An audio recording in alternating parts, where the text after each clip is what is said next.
Welcome to Armchair Expert. I'm Dax Shepard, and I'm joined by Monica Lily Padman. Hi. Congratulations to my little friend from down in Duluth, Georgia, goes around the bend. Oh, nice. She loved this show called Me and My Friends. Well, Her number one pals come down, Jennifer Aniston. wow, that was kind of good. Kind of not great. I really liked that, actually. Congratulations, This was a Ronnie. big deal. Huge deal. Big full circle. Humongous deal. Jennifer Aniston's here. And all because of you. You wrote a beautiful letter to her. Our good friend Molly McNerney passed it on to Jen, and God bless her, she read it and she said, yeah, I'm going to come meet this girl. I know. So nice. Yeah. It was so nice. They say never meet your heroes, but so far it's worked out pretty well for me. Yeah. Okay, Friends, just go with it. We're the Millers, Horrible Bosses, and of course, season 4 out now on Apple TV Plus, The Morning Show. She also has the cutest book out now, Cook with Clydeo, a cookbook for kids. Clydeo is her dog Clyde's foreign cousin dog, Clydeo. So cute. It's so cute. And then on top of that, please, Yes. Madame, will you demonstrate? Yes. Do your best Vanna White right now. Okay, so we didn't really get to talk that much about Lola V in the pod, so I wanted to give it a little time right now. She sent all of this incredible Lola V hair products, and they're really good. They're top notch. They're really good, as you can imagine. Could you spray some in your hair right now to demonstrate? Yeah, I'll spray. Do a spray. The peptide plumping volume spray because I need a little volume up top. Okay. Okay. Plumping volume also- spray. I hope that doesn't attract the wrong customer base. It smells so good. Oh, I bet.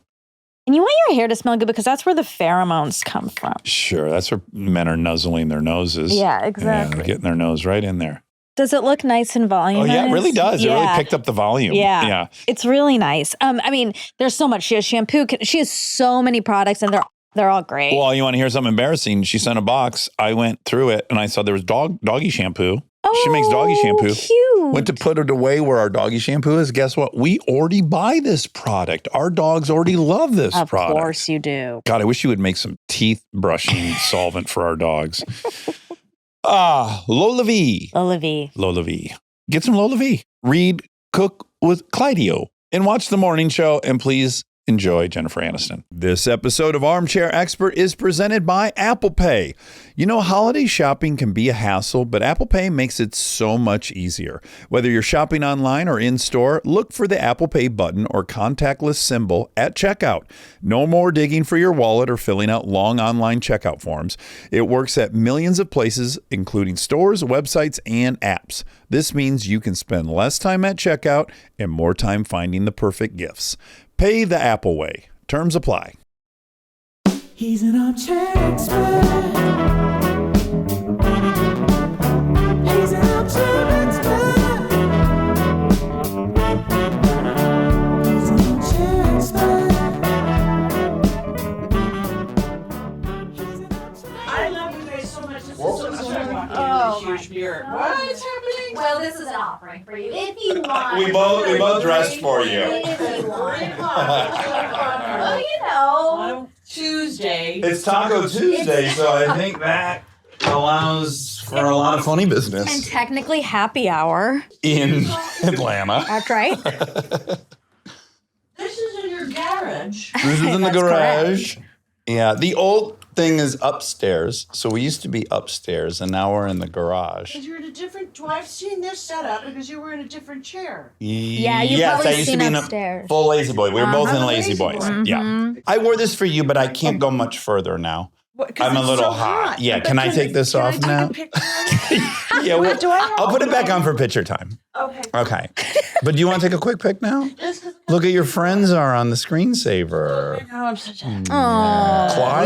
Clyde. And Lord Chesterfield. Come on. Give it. Okay, let me get both of you. This is the Oh wave to my me, wave. goodness. Okay, great. Okay. Do you like Babar?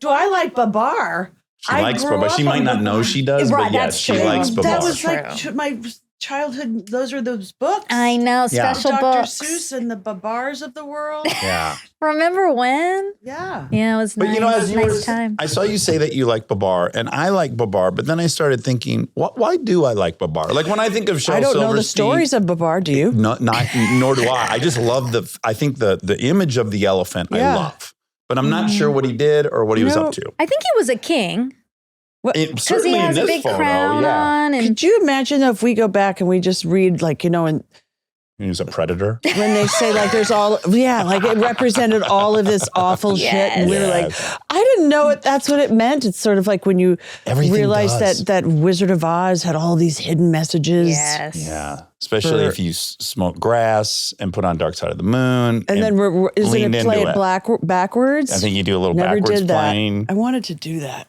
Okay, so one of my questions was going to be, what's your nervous level out of 10? My nerve level right now is so nothing because I'm just Yeah. talking with you guys. That's Oh, good, right. good, good, That's good. correct. Have you been rolling the whole time? Is that how you guys do it? Well, we always are rolling. We I have a hope so, saying here, because that's ABR. awesome. Always We be are. recording. We- Actually, you know what you say? Right after the hour, just say, okay, let's start rolling. Exactly. And exactly. action. Okay, it was And great now having it's you. like, now and then the nerves will get up, and then I'll be like, oh, and then you'll say, joke, it was done. We did it. Yes. You actually, it's like coming out of anesthesia. Oh, no.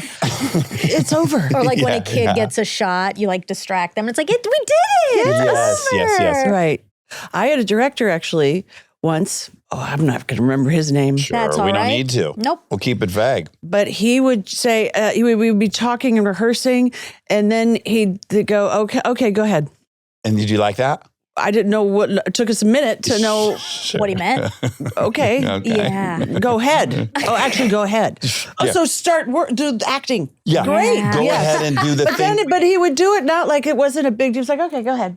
Oh, And then walk Yeah. away, and then we just go ahead. I like that because no I do pressure. too. No was this pressure. person's name Clint Eastwood? Is that the name you can't think of? It's Marty Scorsese. Well, I do think I've heard that Hitchcock would say, have you heard this one? No. Entertain me, Oh, wait, yes, I have heard that. Ooh, which is like giving your personality. Like I would dig it. me too. But I could Yeah. also, people be like, I'm not a monkey here to entertain you, whatever. But I kind of dig it. Imagine. Oh my God. I am not here to entertain you. But I was thinking if you were nervous, I was thinking we could do some transcendental meditation together. And then I was Some curious, how TM. do you sit when you do your TM? And is this it? This is pretty much it. Yeah. This is it. Or if I'm in a chair, or if I'm in the back of a car, or if I'm on an airplane, or wherever it is, the many, many, many locations that I will go into a little if I need to sort of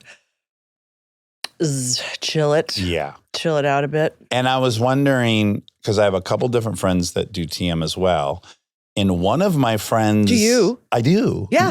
Yeah. Amazing. I do. And I think you and I differ a bit on like, it's hard for me to embrace something like that. Sure. Like it's a little out there for me. Which part? Like, I mean, it's just like, it's religion adjacent, even though it's not.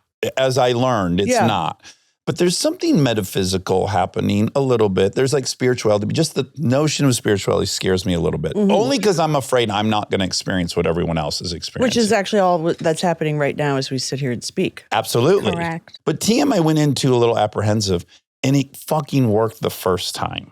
And then I got like, I was shocked. Can I ask just specifically what worked? Was it the first time you meditated it worked, or the first period that you were doing it for a while is when it worked? The first time Lynn came over, Yes. maybe, do you know Lynn? I had Penny. You had Penny. Yeah. Okay. But all from the David Lynch thing? Yes. Yes. Yes. So Lynn came over, and again, the scary stuff is like we've got some brass trays, there's some smoke happening. Yes. That's the stuff where I'm a little bit like, When all of those pictures, the photo frame came out. we're paying homage to Yeah. some deities, maybe. Yeah. She gave me my mantra, and I did it. And like 20 minutes later, I was like, oh Lord, I like just experienced a level of calmness and lack of racket I didn't think I was capable of. Holy shit, it works. Yeah. This mantra thing is real. they tell you not to tell anyone your mantra. I know. I was going to ask this. If it goes well, will you tell us your mantra? Do you know how it's really funny how they instill that? And no one's holding a gun to my head. Like know. Penny's not outside. No. And she's not going to come in Penny? and go, did you just... But I have a friend who told me his mantra. Oh, no. And it scared Is he me. dead? He's passed. He's We passed. lost him. Yeah. It's my test of friendship. So Dax has never shared his, so we're not quite there yet. But maybe we'll get there. Yeah. Maybe Yeah. we'll get there. Maybe we'll get there. It scared me, and I was like, normally I am so, I guess maybe punk rock there. I'd be like, yeah, I'll tell, but I wouldn't tell him mine. And I'm wondering if, what would be the price tag for you to tell someone your mantra? Would you? I mean, I do. Am I a rule follower? Not always, no. Mm-hmm. But in this case, I have chosen to commit to this practice. And if that is the rule that the one rule around it, Yeah. I have no problem.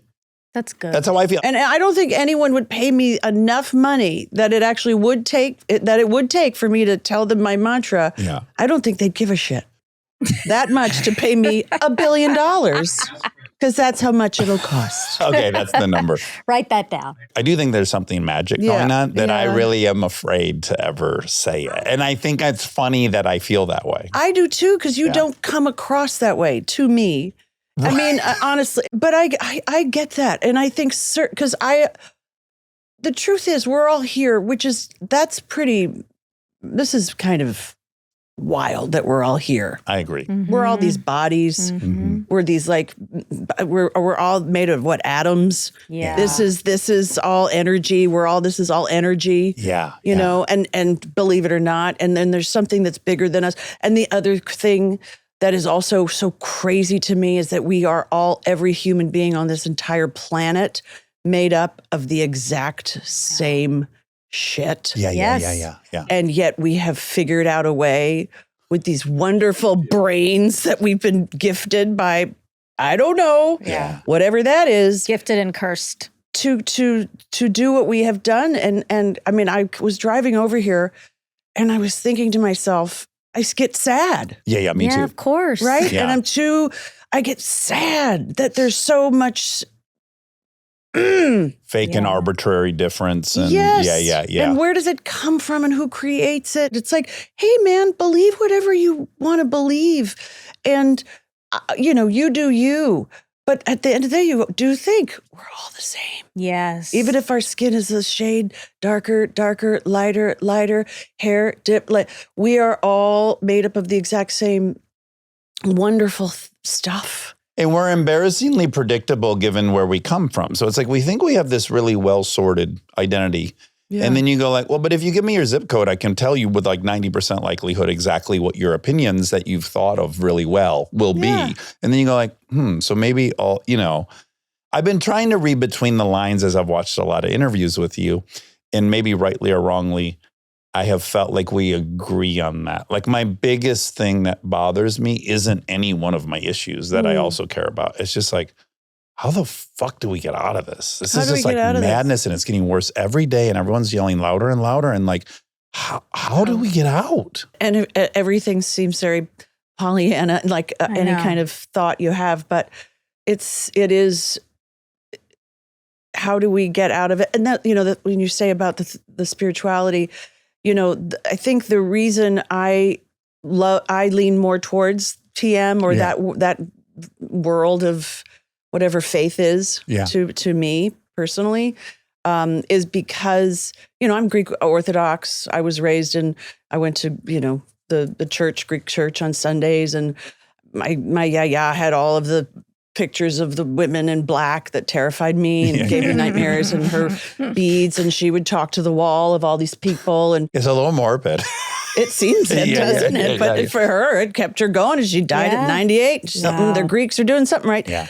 And, I was christened at St. Sophia's, and, they drink the holy water, which is basically wine, and I vomited, and she's like scooping up the vomit because it's sacred and the body of Christ is in there, and that's the blood of Christ. And she's like, and then she's like old at that point already. And so, I was in the car and I had just had wine and bread at like 1 or whatever. I would have thought there might be like a poltergeist in you. If you rejected it, you might be evil or a vamp. Or I could, who knows? Who knows? TBD. That's all up for grabs. That's right. Life ain't over just yet. But I want to say something really quick because I think that is the answer because we talk a lot about status here in group, out group. Dax was the anthropology major, so in group, out group comes up a lot.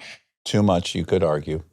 I won't say that, but... Wait, which comes up? Say again? In group, out group. What is in group, out group? Because we're very social primates and we're kind of designed to live in a group of 100. That was our in group. And the out group, whatever group arrived, needed to be taken very seriously and with a lot of skepticism. It's not like you could just trust a stranger, you know? So we have a lot of evolutionary things built in. We're really immediately good at identifying who the out group is and identifying who the in group is. And so we have all this wiring. And that's like tribalism. When you hear tribalism is really in-group, out-group thinking. So like this political thing, it's like, this is my group and that's your group. And we're just stuck with this terrible vestigial evolution that we somehow got to figure out how to get out of in-group, out-group because we don't live that way anymore. But if we remember that in-group is exactly what you said, we're all just we are all one in-group. We're all the group. Yeah, is that just not as fun? Yeah. Is that just not as interesting? Exactly. So that's why I think this sort of spirituality or these sort of new age or whatever you call it, super agers, what does that say up there? I'm trying to read that. We got to maybe get rid of these books because they're very distracting to people. Yeah, a lot of people will be in the middle like, well, that's when he pulled out the firearm. King surrender foolproof. No, and you were about to say someone shot you? Yeah, but what is this book I'm seeing? But religion, that's why it was my grandmother, Greek Orthodox, but religions, they all had the judgments about who you were with or how, and it just felt like if religion is something that divides people based on absolutely nothing factual about the human being and their heart. The lottery of what house you were brought home to as a baby. Yeah, because you grew up in this home and it represented that and that's what you learned. And so that's what you then go out and you believe, and critical thinking, free thinking isn't sort of allowed, or it's condemned or told, put fear of God that you're going to go to hell for something. Don't do it. Not for me. Not for me. Also you were in New York City. From what age did you were brought home from the hospital to Sherman Oaks? Yes. Sherman Oaks. It's a wonderful place to be right brought around home. the corner from Casa Vega. Ooh, I love it. Very fun place for tequila drinks. Oh, tequila. Margarita. I went as a Margaritas. baby. I remember crawling. I have early memories of crawling. Mine was the enchiladas with cheese. And for folks who are not from here, crawling on that floor, it's not like you're on the floor of the Four Seasons. Nope. It's a very active, heavily drinking, salsa on the floor, chips, sitch. It's like Times Square. It would be around in Times Square. Yeah. Probably good for your microbiome. You got some germs in there. I have such strong immunity. That's right. What age did you go to New York? I went to New York at 6 years old. We went Sherman Oaks, Pennsylvania, Greece for a year, then to New York City. Oh, wow. And so you landed in New York City at 6? At 6 years old. So you probably left Sherman Oaks 4-ish. Like 4-ish, 4.5. And do you have any memories? In Sherman Oaks? Yeah. Besides crawling on the floor of Casa Vega? Yeah. I remember the backyard. I remember my dad built a pool with his own 2 hands with his buddy. And above ground, I'm imagining? No. A real in-ground? Well, there was someone that dug, and then he was doing a lot of the work. They were just back there, these guys. And that was also when my dad was an out-of-work actor. Yeah, he had a little time on his hobby. Which leads to why we went to Greece of it all. And but he was a door-to-door sales. He kind of was doing that stuff. Okay. Mm-hmm. Yeah. I drove a tricycle into that pool that my brother had to save me because I didn't think it was full of water or not? Full of water. And we almost I might lost have you. a fear of water for that reason. Yeah. Maybe that makes sense. Yeah. What happened in Pennsylvania? He wasn't chasing an acting role there. No, but that's where all his my grandmother lived, and my cousins and my aunt, my dad's sister.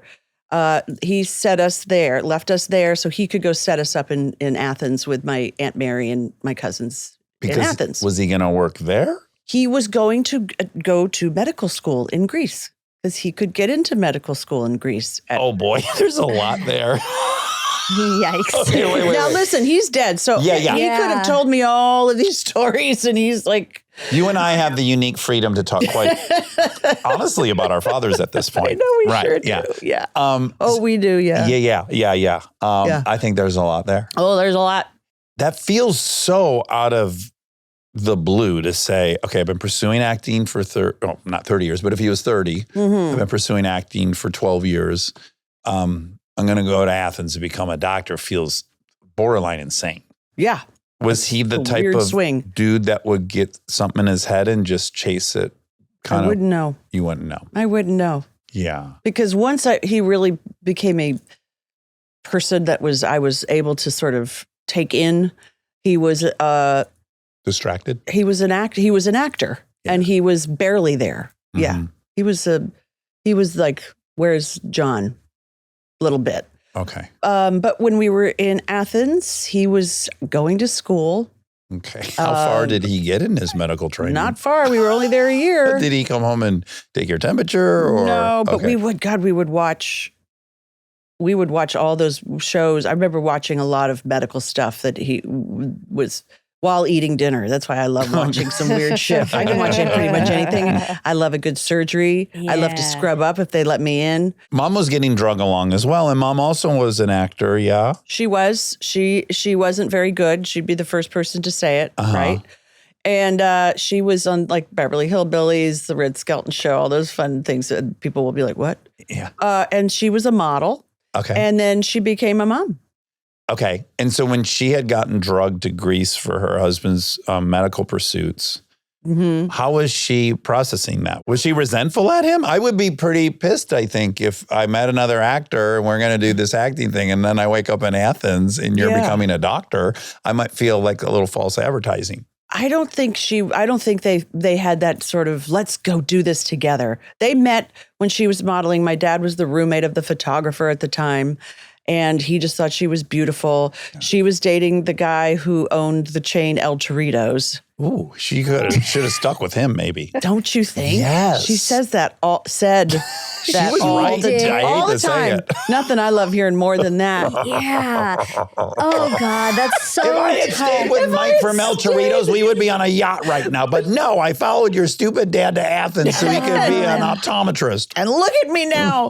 These are all stories I'm just even remembering, by God. Like, and then she told the story, my dad tells the story about how he just walked into the El Torritos one day or wherever they were on a date and kind of like slammed his hand down on the table and he was like, claimed her. Oh, I don't know if he clubbed him and then dragged her out by the hair or what actually happened, but it all sounded very romantic. Well, yes, that's right. That was the version of romance back then. Claiming. Correct. I'd pay slightly more than I'd pay for your mantra to be sitting in a booth by myself at El Torrito and then watch some Greek man walk in, dragging his girlfriend to confront the proprietor.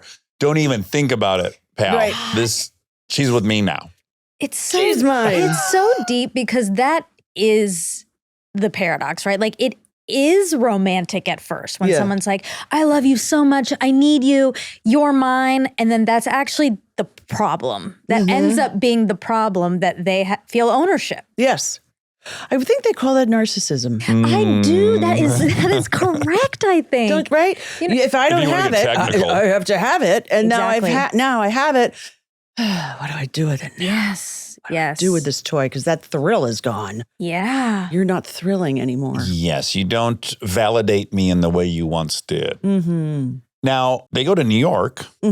Your father this is pretty mind-blowing and impressive. He was recurring on Days of Our Lives for 37 years. Yeah, he was on that show forever. In fact, the last episode he shot aired after like a week after he died. Whoa. Like No so he kidding. worked right up until that was it. Wow. That was literally a wrap on John. And when you guys got to New York, they made it another 3 years before they got divorced? So yes. So I was 9, so we got to New York 6. Yeah, 7, 8, 9, yeah. And you went to live with mom, which was very customary. So he found us an apartment, Okay. 92nd and Columbus, and $800 a month, rent control, 3 bedrooms. She gave it up anyway. Oh no. View of the 21st floor. It was like you could see the Hudson River, all of downtown. It was like Cher's, Cher's dollhouse. I'm saying way too many references, and people won't know anything about. Are you kidding? I was just playing with Cher's dollhouse. You were at the Cher doll, and then her penthouse that you could like take the view out, in and out for daytime, or slide in the nighttime view, and it was just twinkling lights of the Empire State Building and the East River and the Hudson River, and that was our view. Anyway, she let that go. Where were we? He set you up in the apartment. Yep. And then he bounced. Opened up a restaurant while he was shooting his. I think he was doing Love of Life at the time. He hadn't been on Days. It was Love of Life. Okay. At CBS, and then then he moved uptown to be on a show called Search for Tomorrow, and then, but before that, he met his co-star on Love of Life. Oh, it was that And then it scenario. was a little one of those oopsie moments. And was your mom like outwardly saying, I hate him?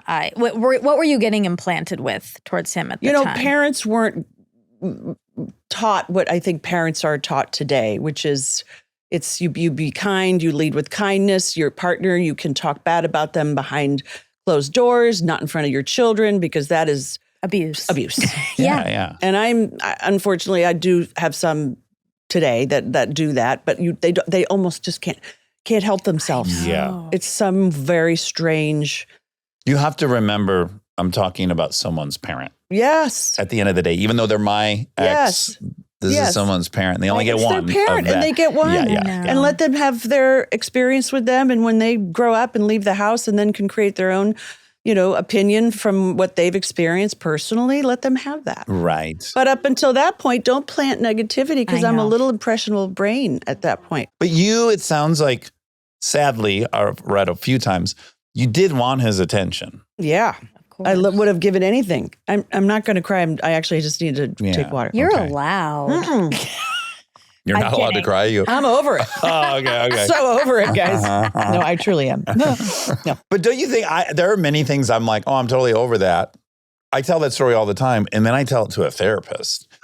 And then all of a sudden, I feel, I guess, safe enough to allow the emotions to come in. And I go, oh, wow, this is confusing. I was certain this had no power. And here I am quite emotional about this. And this is a shocker. And it lived right there. Yeah, it wasn't even far. Right. It was like, the question is asked, and then you're like, what? Like it's literally like when they talk about those spies that can walk up to somebody and just go like that to the neck, and then the person collapses. It's kind of like the same thing, Isn't it exhausting? That there are some things we'll just never. We'll never. It is exhausting, but it shows you we're a constant work in progress. Yes. Yeah. We are constantly, no matter what was imprinted into our neural pathways as children, they're there, and we can think we've worked on them, but just as we experience life, new moments here and there, and new people here and there, someone is going to come in and hit a little something somewhere that you go, whoa, that just made me think of that. Yeah, that's here now. Yeah. And that, I guess, is still to be looked at. And how wonderful that we have therapy, and that we have people that we talk to, or friendship group that we can bounce that stuff off, so that we don't flip out. Or, I don't know about your parents or your parent. How old are your parents? My parents are 49 and 48. Nope, they are not. They are 63 and 70. 63 and 70. Yeah. So different generation. I'll let you guess Yes. who's Right? what. Oh, wouldn't it be cool would if be it was cool. reversed? No, Yeah, it's but the normal way. The normal. Yeah, it's the normal Yeah. way. Yeah. They weren't taught how to process emotions. They're also from India. Oh, yeah, You mine wanna are add also another- immigrants, so that's another layer on Yeah, top yeah. of zero emotions. Born in India. Yes, both born in India. Where were you born in India? No, I was born here. Born I here. was born in Georgia. No, in this garage. You I were was born right here. This is where I came to be. She's this never is left. kind of where I came to be. She's never left. Look at you now. I know. No, I was in Georgia. But they're Indian and the emotions are like Yeah. not to be touched. Ever. And how do they feel now? Well, it's cost them a lot. Like no emotions has really cost them some stuff. And so I think they've come around, but it's still like we've talked about it a lot. Like Dax will be like, you need to tell your dad you love him. And I'm like, I can't. He'll freak out. He'll think I'm dying. He will freak out. I don't want to kill him. Yes. And I called them this weekend about something kind of emotional. And he, I can see like the panic starting to happen. And I was like, Dad, this is why I can't tell you things. Yeah. Because now I'm trying to protect you from your emotions, and that can't be what's happening here. I have totally surrendered to it is true. I'll go like, your dad wants to hear you love him. I don't, everyone wants to hear that. I'm wrong. She's right. Are you I've wrong? witnessed it. You are right. I'm right. I surprised her one time. We were doing a live show in Chicago, and I secretly called them and I said, can I please bring you to this live show so you can see your little girl and how much people love her? God, see, now that's going to make me. I can't even say it. Like I think of me getting to go see, my little girl. Yeah. So I'm like, it's a surprise. And then I'm like, I can't tell her. If she finds out they're there, she'll recognize how much has happened and she'll start getting very worried about them just witnessing her be loved on that level. Oh, Dad. They did say they were proud of me. That's the first time I've ever heard it. Her dad, it was so cute. Her dad was like, everyone knows her. Like he just couldn't, he's like, he just really thought it was so funny. People wanted to get her picture and stuff. It was pretty crazy. But had he even seen that before? That was probably overwhelming. Oh, yeah. They were overwhelmed. For them. They were very overwhelmed and in a good way because all they want is safety for me, right? Sure. Like they don't care about any of this stuff. Yeah. And I'm sure we'll get to that with you, but like all you want is your kid to be safe. And then all this other stuff, like it's proof that I am. I'm good. Like I'm good on my own. And they these 5,000 people agree she's safe. Yeah. And they were relieved for the first time, I think, which was that was a gift. That's a huge gift. Yeah. How long ago was that? 5 years ago, probably. Yeah. Yeah. And they said 4 or 5, something like that. Your mom and I are proud of you. Stay tuned for more Armchair Expert, if you dare. This message is brought to you by Apple Pay. Dax, can you believe it's already fall? This year's flown by. I know, right? But fall is my jam. Remember that farmer's market we hit up last weekend? Yes, all those vendors with their yummy apple ciders and the big pumpkins. I love big pumpkins. Artisanal apple cider, don't forget. And the smell of fresh baked goods, heaven. But here's what blew my mind. So many vendors accepted Apple Pay. It was so convenient. I love Apple Pay. Everywhere I saw the contactless symbol, I just double-clicked the side button on my phone to bring up my card, and then just a quick little Face ID scan, tap, boom. Yeah. So easy. Apple Pay's been my MVP this season to buy festive fall treats and drinks. And I'm on a mission to find the best fall-themed latte in town. You know this. I do know that. How's it going? That maple one you were telling me about sounded pretty insane. It was so good. And get this, you can also use Apple Pay at lots of cafes. No fumbling for your wallet. Just double-click, tap, and sip. It works at millions of places anywhere you see the contactless symbol in stores or see the Apple Pay button online and in apps. Exactly, making it easier to enjoy all the fall goodness. Speaking of which, I'm totally set for Halloween. Apple Pay made it a breeze to purchase the perfect decorations online. Right from my iPhone, I just tap the Apple Pay button at checkout, double-click to authenticate, and boom, payment complete. No long checkout forms, no fuss. Fall festivities have never been more fun or easy. Pay the Apple way. Terms apply.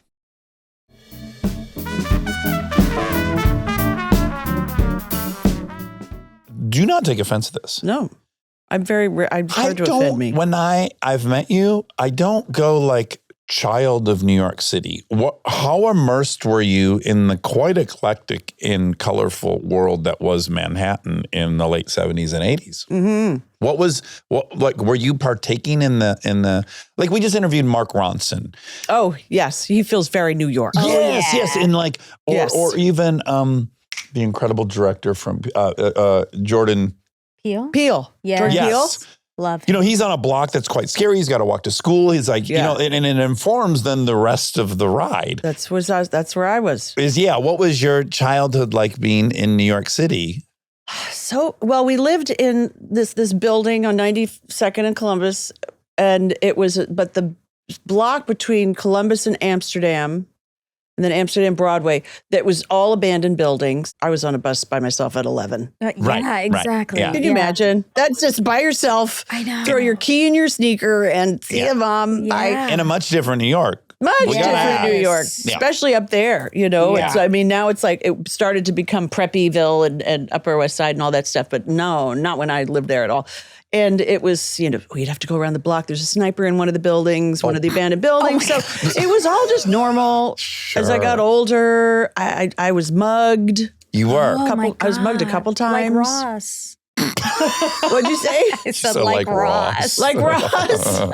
He was mugged by Phoebe. Oh, by Phoebe. wow. Never forget. Wow. Never forget. Terrifying Phoebe. Yeah. Oh, Phoebes. And did you have a lot of fear, or did you quickly kind of acclimate and it made you feel? I Very honestly able. didn't feel fear. It was good. weird. I worked at Jackson Hole on 85th and Columbus. And then I'd walk home at midnight all the way up to, it's not a lot, but it's still from 85th and Columbus to 92nd and Columbus at midnight. And what was your niche? You loved Duran Duran. Were you into New Wave? Did you dance? I danced. Me and Dre, my best friend, who also has a podcast called Circle This. Shout out, circle this. Yeah. Go listen to it now. Pause this. Listen to that. Come back. Is she still your best friend? Still my best friend to this Wow. day. We 14 and 15 when we met. We would go to Danceteria. We'd go to the Limelight. We would go to the Palladium was where we really liked to go. And not a lot, but that was what we didn't drink. We didn't smoke. I mean, we might have smoked cigarette, but no drugs or anything. We just would get dressed up, and the amount of Aquanet in our hair. Yeah. Extra firm hold. The pink extra. can. The blue, pink. I don't. It was you throw it and all I would in. get like the 26 ouncer, like the big boy, where you'd be wrestling that fucker. Yes. Yeah. And your eyelashes would have to be like There's poison all in the open. So crazy. Dance on those boxes that were surrounding the dance floor. Yeah. Oh, good. So you were devouring the city in as much as you can at that age. And we could. Oh God, I just watched the Charlie Sheen doc last night. Me too. I love it. Oh my God. It's so fun. Yes. And you just go, well, wow. Yeah. And all of those guys, and all of them, George Clooney? Yes, he's in those little videos. Those And Sean videos Penn. and Penn and Nicolas Cage and Yes, to find out they were best friends was a real revelation to me. and that little friend group, Yeah, and Laura Dern, who was in everything then, and she's in everything now. Yeah. And she's like, that's stuck. Like, it's just wild. It kind of feels impossible that they were all this little ragtag group. It's sweet. When Sean Penn says, I can't believe he said this on camera. It's my favorite thing I've heard. God, which one? I'm trying to know it. He goes, when men do cocaine, copious amounts, they have heightened sexual desires while diminished sexual competency. And I'm like, wow, you just said that. So you said coke dick in the most elegant way I've ever heard someone describe coke dick.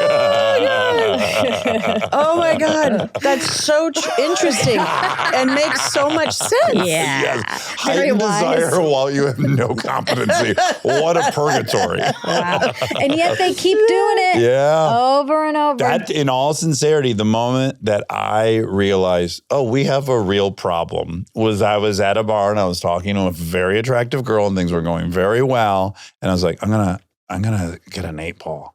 And I was like, yeah, if I get an 8-ball, I'm not gonna be pursuing this anymore. I'm gonna get an 8-ball. And I Oh, was so like, did you weigh it out for a second?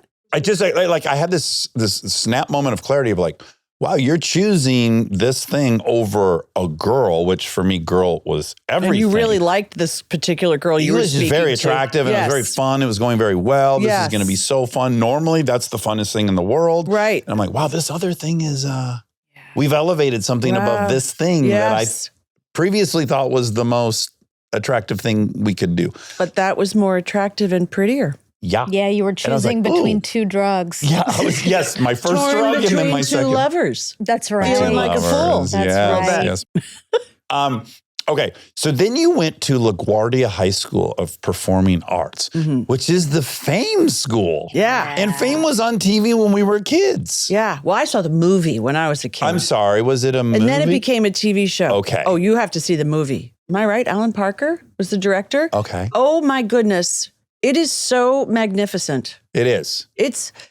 You'll now go, all due respect to the television show, you'll go, what Yeah. was that? When you have Right. this, it was the cinematography, the characters, the acting. What'd I do? I know. I wondered too, but it was also looking cute. It's very cute, Oh, I'm but I very just want known to be for fuzz. protective. Thank I know. you. Yeah, she's good. Her hair is good. But Yeah, she's known for her hair. you know what? I had a whole bag of Lola V for you both, and I Okay. walked out of the house without it. So this will be coming to you. I have hair paste for you, Okay, shampoo great. and conditioner, and for Kristen too, Okay. and then shampoos, everything. I can't wait. And I have a bottle of Aquanet for you. Well, what? Aquanet for me? Yeah, super extra Yes. firm hold. Okay. Not animal tested. No. No. Oh, exclusively animal tested. I think even orphan tested, maybe. It might have been little children. Yeah, I think they went above. They might have just said, screw it, let's hit the kids. Okay, so was it hard to get into that school? I was a very last minute get into that school because I had, oh God, I was such a bad student. I'm going to say things that Really? embarrass me forever. Yeah. I was a terrible student. We have this in common. I didn't want to be in. You're dyslexic, right? Yes. Me too. And I Frustrating. thought I was fucking like the dumbest person alive. If only someone thought to take this young kid who struggles to take him to get tested. Yeah. They didn't know it. They didn't have it then, I don't think. What I immediately thought when I learned you were dyslexic is you don't have the same chip on your shoulder I do. I've observed you don't have the same chip on your shoulder. What does it look like? My chip is like, I'm a know-it-all. Everyone thinks I'm dumb. I got to prove I'm smart all the time. And it's Oh, yeah, I don't exhausting. have that. You don't have it at No, all. I don't Yeah. have Yes. I think don't. that's interesting. I kind of just know what I know and I know what I don't know. And there was a period, though, where I was mortified to walk into a room or be at a party I would just think, I don't know how to carry on a conversation. Yeah. And the truth is the best thing to do is just ask questions. Yes. Yeah, What does that mean? Yeah. Right. Explain that to me. Knowing what you don't know is the smartest person in the room. The person who knows what they don't know. Yeah. And it's also like, there's a lot. Listen, textbook smart, street smart. I could say I'm expert street smart, Yeah. you know, Right. and my EQ versus my IQ. Exactly. It's just like, so, we're doing pretty good. But when they would start writing on the chalkboard, and you knew there would be questions that would follow that. If it wasn't auditory, if they weren't telling me something, they Yeah. were just writing on that chalkboard, I was like, oh man, I hope to God they don't ask me what Ask just you happened anything. on that chalk. I don't know what the fuck is happening on that chalkboard. It's know like what? hieroglyphics. And you know what I was doing while I was doodling. I was Sure. writing little scenes sketches that we were going to whacked out at recess. And then I'd write a note to somebody, and then I would just get real good laughs, and I'd be like, awesome. And then I'd be like, what? Oh, I'm sorry. In the hall. Oh, shoot, bummer. Yes, in the hallway. And I'd stand there for the rest of the class. And then, I was just constantly maneuvering my way to like, Yeah, get through it. So there was that moment when you weren't going to get out of school. Oh, so I went to performing arts. This sounds terrible. I wanted to be an actor, Yeah. obviously, because that's all I thought I could do. But I think one of could sound awful, but it was from between grade 9 and 10, and we were given 4 books to read. And I was like, I'm never going to read these books. Right. I got to get to another school. Oh, okay. This is not going to happen. I got to change locations. Like you saw those 4 Yeah. books. It's like, I've just been kicked out of this school, I was basically. like, all right, so where are we going? Because that's not going to happen. This is Yes. absolutely not going to happen. These books are not going to get read. And I don't have any way to figure out a way around that. Right. Yeah. Can't go stand in the hallway around that. There's no audio books back then. No. So, yeah. Do you love audiobooks?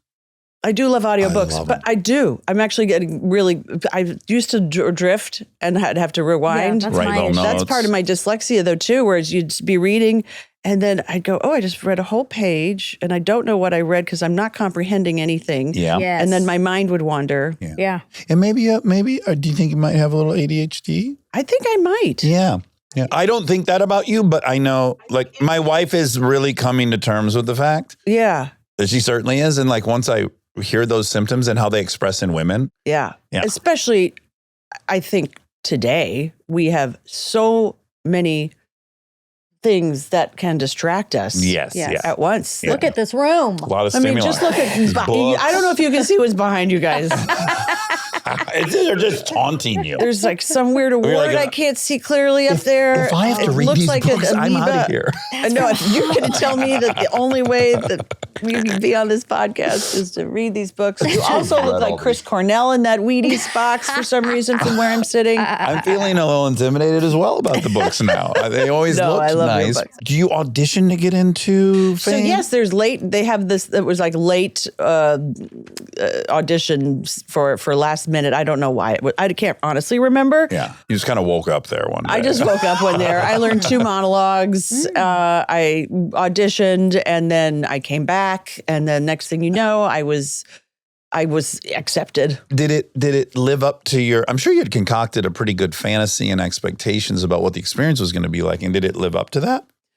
No. Okay, great. Well, it moved buildings. Oops. So it okay. wasn't in the old building on 46th Street, which was the half of the charm. Yeah. Yeah. It was this big block building that didn't have, it was just a new building. A soulless building. It was just thousands of kids. Oh, it was huge. It was huge. And so the sort of the charm wasn't there, but there was the theater teachers were still there. They were also in the movie. Oh, that's fun. cool. A couple of them, Mrs. Shine, Mr. Moody. Did they appreciate you? Because the previous teachers were putting you in the hallway. Did it feel like at least you were kind of appreciated there? I was except from one teacher, Marat Yusim, who was one of our acting teachers, who said I was a disgrace to the theater. Okay. Okay. All right. A little early to make that. Were you? I probably was. I think I might have been pretty disgraceful. Sure. I was doing Chekhov and people were Trying to look laughing. for the laughs in it. Always. Yeah, of course. Of Always. course. Okay, so you make it out of there. You come to LA. You're probably 18, To LA 19. 1990. No, I'm 20 You're 20 years Yeah. old. Okay. because I do 3 years of waitressing in college. Wait, and you nice. telemarketed, which is great. I telemarketed Yeah. when I first moved here. Then I did off Broadway in between. Like I worked at Jackson Hole was run by the wonderful Greek family. So they would, if I got an off Broadway show or whatever for 2 months, they'd let me do it. Then I'd come back. Oh, that's nice. You arrived here and you had a couple pilots really quick. You guest starred a few times. Yep. Quantum's Leap. That's exciting. That's not the name. Quantum Leap. It's not plural. Burke's Law. What was Burke's it? Law. Burke's Yeah. Law? Yeah. You did that. There's a third one in there. There's a couple. I did Malloy. Yes, Malloy. I did Malloy. I did Ferris Bueller's Day Off. The Yes. spin-off TV show. Television show version. Yeah. Speaking of fame and the spin-off. So we're keeping a theme. Now, my question there was, when I came here and I got on TV, Yeah. no matter what it was so exciting because I was the first Shepard to ever be on TV. Right? Yeah. And I wondered, how does having two parents that had pursued it and one of them's on TV, like, how did it impact your excitement about getting on these shows and stuff? They're having been in the business, Yeah. you mean? Like, were you thinking, oh, this isn't good enough or it should be better? Or like, was there already a bar? Well, the bar was just work Okay. because he said, you don't do, my dad was telling me, please don't do this. You're just going to suffer rejection. You're going to be learning And science in feel awful. Athens. Yeah. You're going to end up in Greece anyway. Just go get a job, like get a real job, all the cliche things. Yeah. That's so shitty. You would think at least two actors would be supportive, but no. Yeah. Although, I mean, I think some actors today are like, oh, please don't. Because there's No, I hate that. and if see you want, it. whatever drives you, if you find passion in something and you love it, go do it. Back to safety, though. Your parents generally want safety for the children, and it's not safe it is not a safe profession as far as like It's a high risk. consistent. It's a high risk. Yeah, it's a high yeah, risk. yeah. Yeah. That's Mentally. So I fair. get it. Yeah. Sure. Emotionally. I mean, it's a Well, lot. a lot of let's talk about Charlie Sheen. exactly. Oh no, but that's not. He wasn't a kid actor. How old was he? Well, I he guess was pretty young. fucking He was young. pretty He young. was 20 when Platoon won Best Picture. Right, but it wasn't like Bateman on Little House. It was not Right. Bateman on Little House. That's Right. true. That's true. But he had made, that was surprising to me, and I kind of admired it. They had made a quadrillion movies, these kids. Yes. Charlie Sheen and his buddies. They really with did. special Home movies, effects. those- And yeah, Yeah, like you could go like, oh, Nepo baby, blah, blah, blah. But it's like, no, these people have been practicing and were passionate about this since they were little kids. that Nepo baby thing. It's kind of I know, annoying. it's Well, you know why? Because here's the deal. Simon, I mean, look at all the law firms, blanky, blank, blanky, and blanky, blank. I mean, all right, isn't that a version of it? It's all in the yeah. family. It's all in the family. You're, okay, so maybe you got into a door because you're so-and-so's kid, but if you suck, guess what? Exactly. Yeah, you're not going to continue to do it. They don't give a fuck after one or two. No. Well, you might get one or two. My Yes. point is like what you're underestimating is like you're only focusing on that you've inherited someone else's status. And that is objectionable. I get it. I would object to that. That's not fair to everyone else. But what they're not thinking about is like our children have been to sets many times. Mm-hmm. My kids understand about lenses. I was walking with my daughter when she was 6. She made a joke. I laughed. A minute later, she made the same joke. I didn't laugh. And she said out loud at 6 years old, I went back to the well too much. Whoa. And I'm like, yeah, that's the house she grows up in. She has a knowledge of this industry that like I had about the automotive industry with automotive parents. Like she knows a lot fucking more and she'll show up knowing a lot more when she's competing with other kids. Now, is that because the door was open for her? Just she has the skill set already. She was privy to the having the education. Yeah. It's growing up in Detroit, the commercial was on nonstop was father and son, we build them all. Like no one's mad that that kid was probably 10 carrying bricks and helping the dad build houses, and now they got father and son construction company. Yeah. Yeah. Okay, I'm only going to ask you a single question about Friends. That's it. I can't guarantee that. I make no promises, and nor would I want to, because this is her Sopranos. All right. Oh. My thing I found really interesting when I was reading about all this, and I just have such a crush on them. I want to bring them up, but you were kind of feeling like you might want to throw in the towel. That just you were doing pilot after pilot, and they weren't working, and then you ran into Warren Littlefield at a gas station. Is this apocryphal or real? Oh God, that is true. Yes, because I'd got to the final stage, go to network, and then I think I definitely said something to him at a gas station. It was on Crescent and Sunset Boulevard and Crescent Heights. Yeah. And what did you say? I might have given him a headshot, or I said something like, "Please cast me, please." I don't Love it. And then at another time I said, "Will you please give me a washer and a dryer?" And he wrote that down on a napkin. As part of your negotiation, or I just kept hearing that all these actors were getting like cars and getting these things once they got hired, and Friends had happened, and we were, I don't know, at the upfronts for something. Yeah. And you wanted a congratulatory washer I was and like, dryer. what are all these actors getting these, why do they get these treats for shows and stuff? And I said, treats. Actor treats. Actor treats. These gifts, these elaborate, these very expensive gifts. Yeah. And he was like, well, what do you want? And I was like, really? And he's like, yeah. And I couldn't think of anything. And I was like, I need a washer and a dryer. No kidding. And did he deliver? Yeah. Oh, really? Good. I lied. There were actually 2 I wrote down. The other one was I had no idea until yesterday that you had been offered SNL. That would have been impossible for me to turn down. Well, I thought I was such hot shit. Here's the story of that is all very confusing. Honestly, today I'd have to ask Lauren, but because I remember I was in New York City and I had a meeting with Lauren Michaels, and I ran into Sandler and Spade in the room right outside. Wow. And I knew Sandler from forever. You knew him pre-Friends. Yes. Oh, wow. Because he was very good friends with Charlie Schlaughter, who played Ferris Bueller in the television version of Ferris Bueller's Day Off. Wow, you guys go so we far met at Jerry's back. Deli in like 1912. Okay. 12. And then Just before the Spanish flu. just before, right before. So and I don't know why I had this self-righteous attitude of like, I don't know if women are treated the way they should be treated on this show. It's a very male-dominated, and I mean, I would love to be here if it was like in the Gilda Radner day. I mean, this is what my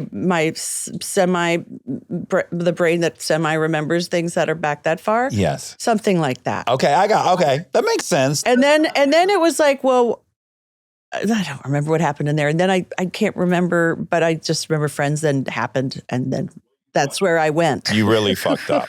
You chose wrong. You think so? Oh my God, yes. Well, shit. When people say regrets, I could be interviewing you and I could be going, so you turned down Friends for SNL. my God. And people would be like, oh, That would be the saddest story of all time. Yeah, it all works out. It ultimately. works out. I It all don't works think out. there's ever everything is sort of planned, meant to be. Do you Whatever think they that say. in the middle, when something is bad currently, are you like, it's going to work out? Like, are you positive that way? Well, you have to be. Yeah. Well, but a lot of, it's hard. It's hard, but you have to then consciously turn towards what's positive. Because otherwise, I'm going to feel like a broken record. We're not designed to take in this much information. No. As It's our too brains, much. we're not designed that way. Yeah. No. That's this, like there's way too much information from all over the world within a blip of a second. Every single bit of information. You're no wonder mental illness is through the roof and anxiety, and people are it's a different time. I totally agree. Yeah. Back to when we lived with 100 other people our entire life. Sure. You probably would never even hear about a murder your whole existence. Mm-hmm. Or maybe there'd be one. Yeah. And you can hear about hundreds of murders a day. Like you can hear about, there might be one natural disaster in your lifetime. Right.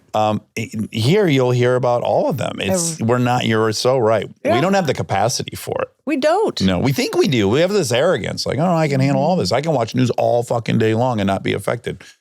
Mm-mm. I don't think that's true. I would rather live in the ignorance is bliss. I really Yeah. sometimes I understand that. I need moments of that. Okay.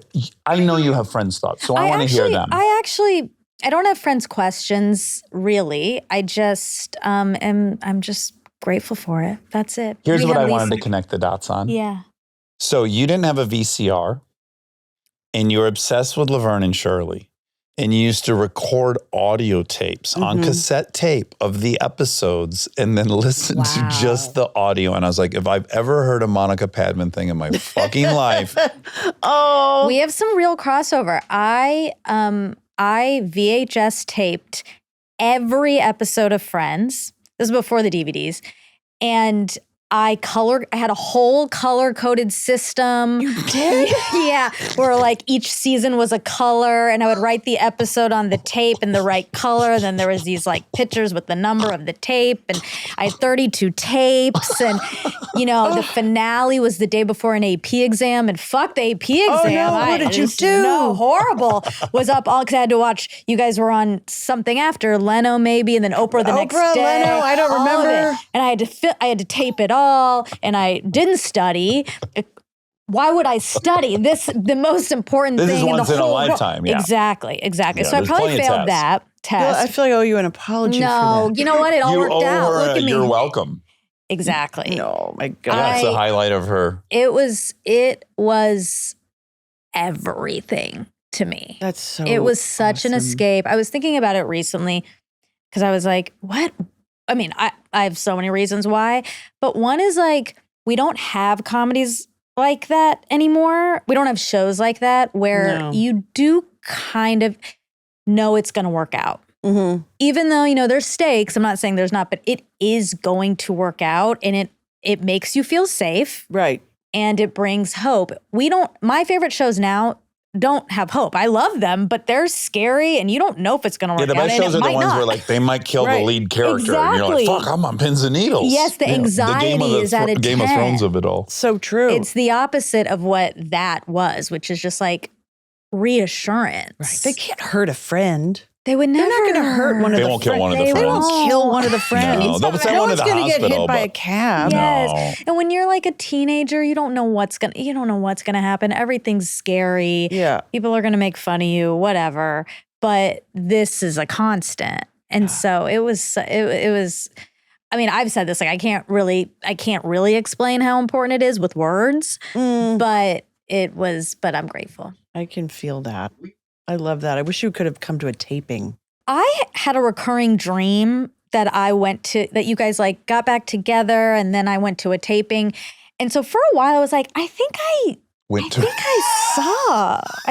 then it was I was there. crazy You dream. could have come to the delusion. reunion. I know. That wasn't that. I was here, right? You were here. I was here. But it was perfect. It was perfect. I didn't need to do that. I didn't need to do that. And here we are. We just were with somebody, Chris and I, and we were discussing this exact thing. Obsessed with her show, by the way.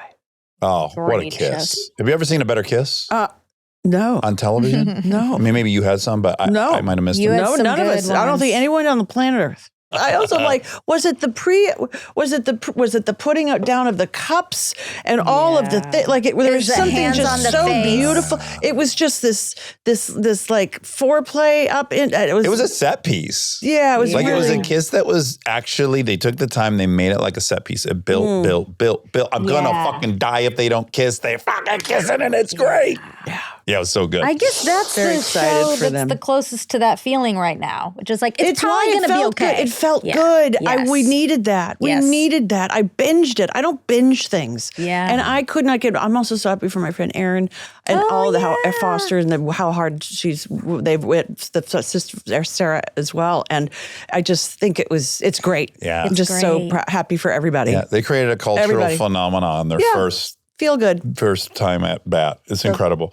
Thank her for that. I think I only had one single question about your movie career, Okay. which is Bruce Almighty, Oh.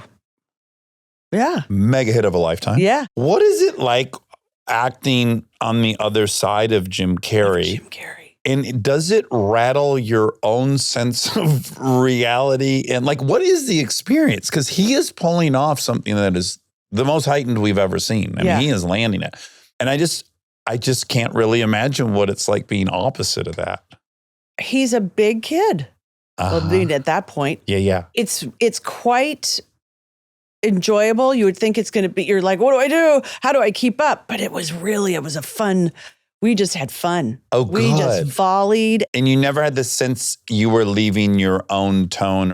No, because I was the grounding I was the, right? He's right. sort of the whirling, that guy. And Yeah. I'm the, what was this? I can't remember his name. Wasn't Bruce. Was it Bruce? It should be. I think it Is was. it You would Bruce? hope. Bruce God. Almighty. I hope so. I really hope. Look, I don't know either, but I'm doing reverse engineering. It's not like God's name was Bruce. Oh God. Yeah, I There's think no it was way. Bruce. Yes, Bruce. Yeah. Sure. Though when you say Bruce right now, it's like, why would you name a character Bruce? Yeah, He it's does random. not read as a Bruce. No. No, he doesn't Jim. read in my memory as a Bruce. No, he was Jim probably He the whole was time. Jim. Yeah. And then there was Evan Almighty, and Evan that was Almighty Steve was Steve Carell. And so Carell. he must have been Evan if we're putting the pieces together. You're right. It's even more proof that his name was Bruce. Sorry, Jim. Stay tuned for more Armchair Expert, if you dare.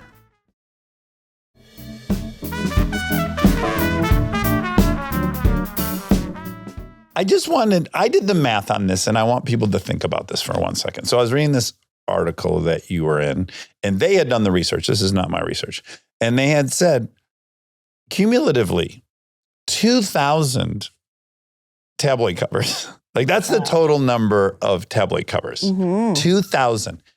And I did the math, which He is loves math. I do. I love math. God, see, I failed. Terrible. Well, let me hold your hand and walk I you into needed this you math. to help me, and I'd be like, Dax, can you just figure this out? I just asked for a washer and dryer. Was that financially? Am I winning on this? Because he got a Ferrari. I don't know what model number, but are they I got a comparable? GE washer and dryer. Oh, 2,000 tabloid covers wow. is a tabloid cover every single day for the next 5.47 years. I'm sorry. So sorry. I just want people to think about what that experience would be. Mm-hmm. That there's a tabloid cover of you every day for the next until 2030. Mm-hmm. Yeah. It's so out of this world bonkers. Yeah. And you said to that, when they hit you with that number, you said, yeah, I took it all very personally. Of course you did. Well, yes, I did. I don't know why. It's so, because I mean, of course I know why. Because I was a kid growing up, I'd look at those covers and I'd be like, really? Yeah. Is that true? Yeah, Oh an my alien and goodness. a hair boy had a child. What? An An alien alien? and a hair boy. Wasn't there always like a hairy boy on those covers? Yes, he's like a Sasquatch kind of a thing. Yeah. Maybe he's a monkey boy or he's... Yeah, something. That's so funny. I think there's a generation now that doesn't understand tabloids, though. Like it's not Instagram now. Exactly. Or is it? I guess it's the internet. It's the internet. The internet, but with way more people allowed access to participate in it. Not only is the cover there, but then we get to hear what everyone's takeaway from the cover was. It used to be that you would remember there would be like a week or 2 weeks later that you'd open the first 2 pages and it would be letters from readers. Uh-huh. There might be Civilized, 5. like 5 little letters of what they thought. Someone would be like, "Meow, snark," and then there was one that was like, loved it, and I'm like, ew, hated it, and then but it would only be like a couple, Yeah. and then you'd see what you. It went through some filter. Yeah. Right? Sure. Like they're not going to let something insanely misogynistic land in that letters to the editor. Right. But in some ways it was worse because that's the only way people were getting this like salacious information was the tabloids. Now there's a new thing every 45 seconds. So like you could be in an article, but then tomorrow you're not going to be in an article. Right. Something else is going to wash it away. And then AI is going to come in, and then it's not even you saying things. Exactly. Like there was a tabloid story about Chris and I that we were swingers, and I don't think people even remember that we were swingers. You know, like That's not true? It's not true. We could perhaps, under the right circumstance, you know, you could send a letter and they can have a very open dialogue about that if the right participants presented themselves. Isn't that crazy? But see, that's such a headline that you go, that's so ridiculous. But yours were too. Oh yeah, no, it's true. Yeah. It's very true. I'd argue All yours of them were more ridiculous. Did you ever consider, because you have the leverage, have you ever considered, I'm just simply I want to say, we are both so fucking grateful you're doing this. I think it's nothing but high risk for you. You don't need any press. And we both really appreciate it. It's such an honor. But did you ever consider, I'm just never going to do press again. I'm going to go act in things and they can pay me whatever reduced amount for not promoting it. But have you had those debates with yourself? Mm-hmm. You have. Right? Ask him. All the time.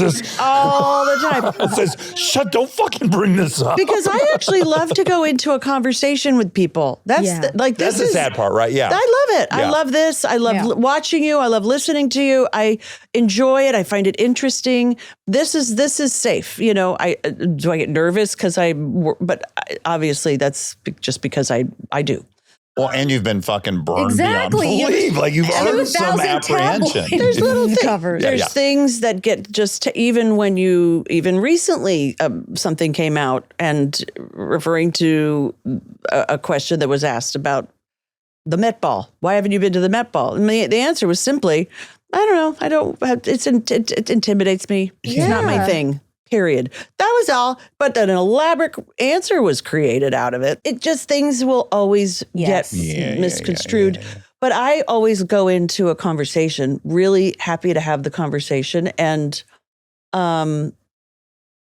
it used to be even more so because I hadn't been burned. But and when we say burned, it just means the writer's doing their job to make it more interesting. I don't think they're intentionally try to do That's something generous like of you. Yeah, that's generous. Yeah. Because they're trying to get clicks. I mean, it is their job. It is how they get paid. to make me sound a little more interesting than, no, I don't like it. And you're like, that's the answer? Yeah. But what's the gossipy part of this? Yeah. Like, that's what they want. Did you ever go in disguise places?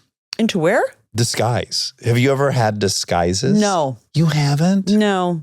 Have you ever considered that? the most disguise because the hat, glasses, scarves, that doesn't cut it though. That doesn't make it. No, you mean like when they put an actual mask on? Well, yeah. So Mila and Ashton told me they bought a piece of shit car. Yes. Like a $1,200 car. Yes. And they had masks. And they'd send their real car out with a friend. They'd drive in the paparazzi, and then they'd get in this fucking clunker and drive on. I was like, this is incredible. But would they put? They had masks. Yeah, they would put masks. And would they go out into the night or have a date night or something? I think they just needed to leave their neighborhood and not get followed. And then I assume the mask. I doubt they went to El Chorrito and ate the whole meal with masks on. Bummer that they didn't do that. But I would do. I've done all sorts of things. I remember wanting to write a book called Letters from the Floorboard. Or stories from the floorboard where I'm getting in the back seat of cars and just sort of maneuvering through and then switching out and getting to a different car and then moving into. So I've done that. Yeah. You know. Okay, I have a pitch for you. Yes. Would you like to go to Burning Man with me? No. Yep. Correct answer. That is the correct answer. I didn't hear the rest of the question. Sorry. Go on. Finish your question. I don't think it's worthwhile. Wait, I'm dying to hear the rest of it because you can go to Burning Man in feathers, right? Sure. You can have like a whole. You could be an ostrich and I could be a donkey, right? And you could we could mill about and we could see all the art and you could be completely anonymous. Yeah, and everybody else is just like on all sorts of drugs, so they won't even know what's happening. You get those street smarts, the walking home from Jackson Hole that would come up. That comes back. I don't know. Do you go to Burning Man? No, but I want to. It's kind of a New Year's resolution. I think it's going to be my New Year's resolution for 2026. Really? Yeah. I have a lot of friends who I trust deeply and I value their opinion. And they love my friend Joy Bryant in particular. And she's like, you can't miss it. If you're on planet Earth, you must go see this. She's like, the art is insane. The things that are happening are wild. You can kind of pick what experience you want. There's a lot of different camps you can be in, and they vary in, extremeness. So yeah, I that's a thing I would love to see. Why haven't you done it yet? I don't think I had been pitched so full-heartedly by this very trusted source. I got you. And now I'm like, yeah, you're damn right. I don't want to leave this planet without having seen that spectacle. Have I intrigued you at all? No, but only because my friend group, my girls, their husbands have gone many times back in they went 12, 15 years straight. Okay. So I've seen the photos, I've seen the videos, I've heard the stories, and I just go, I just don't think I could. Not for me. I'm also don't love crowds. Yes, understandably. But since I was a kid, I don't like crowds. That's just, I don't know what that is. Can you be peer pressured? Are you the type that can be peer pressured, or are you like, I made my decision? I'm a pretty good, cut and dry. Yeah. I can think about it if I get a good, but no, I would never be peer pressured. Yeah. No. About the tabloids. Mm-hmm. Because of all this and because everyone knew your business and, there was a lot of public information. How do you feel about being pitied? Because I feel like there's been so much pity towards you over the years, and it feels so unfair. It's like, she seems good. I do. I really dislike it a lot. Hate is such a strong word. It's exhausting. That's my most hated, so you know. Like if someone pities me, so what, you think I'm weak? You think I'm that's my number one. Yeah, being labeled the poor anything. Yeah. That lasts. But at this point, it's like no point in even trying to rewrite it because it's just that's just stuck. Yeah, that's the role they assigned you, and that's what it is. Probably. Yeah. Not much to really undo that, and that's okay. Yeah. So over the years, have you? You took it really personal. Do you think you have transcended that, or is still a little bit? Maybe out of 10. Can we go out of 10? Let me think. Let's say at its height, it was a 10. Where 10. I was just so upset. I would always take, how did this happen? Or how do we write it? Or because if they give you the heads up, you're like, that's just not true. Yeah. At this point, I just don't pay attention. Yeah. And I realize it doesn't matter. Yes. It really doesn't matter. No. We're still here. I love my work. I do my job. I have my gorgeous, stunning group of friends that know who I am. Yeah. And that's all that really matters. I like your group of friends. I was learning about your group of friends in my research. We're a lot of crossovers. We do have a lot of crossovers with the Batemans, Amanda, Jason, Jimmy Malls. Jimmy and Molly. But the one the two I liked that I learned about was like, I admire Gwyneth Paltrow so much. I think she's such a badass. I just think she's so cool. She's the epitome of I don't care. Yes, Yeah, I love right? it so much. Take a page out of her book, right? Yeah. She's a really good person to look to for that sort of, who cares? Who said it? Who cares? Yeah. Ask yourself, is that true? Right. Or even before they would say it, is it true? First thing I would say, is that actual fact? Right. No. So then what's the problem? Right. The problem is this other part of my brain that so Yeah. wants to be the get off. I know. Those little two voices. Well, I have the thing that'll trap me is I'm stubborn. Are you? I'm very stubborn. To the point where I like even the going to the Burning Man thing. It's like I refuse to not be able to do the things I want to do. Has that increased as you've gotten older? No, I think I came out. I think I came out this way. that way. Has that lessened at all? Have you sort of Yes. relaxed out of it in terms of, I should not be so stubborn. I should be a little more flexible. I've had to because I am in a family and I have these two little girls who have an opinion. They're stubborn as fuck. There's not enough room for another one of us to be stubborn. Kristen's very stubborn. I'm very stubborn. Busy household. And now we've got two other stubborn people in the house. Yeah. And so Kristen, I think both were like, okay, well, someone in this equation one of the variables has to change in this equation. It's certainly not going to be these little kids. So I think that has definitely helped me get over some of it. What's your sign?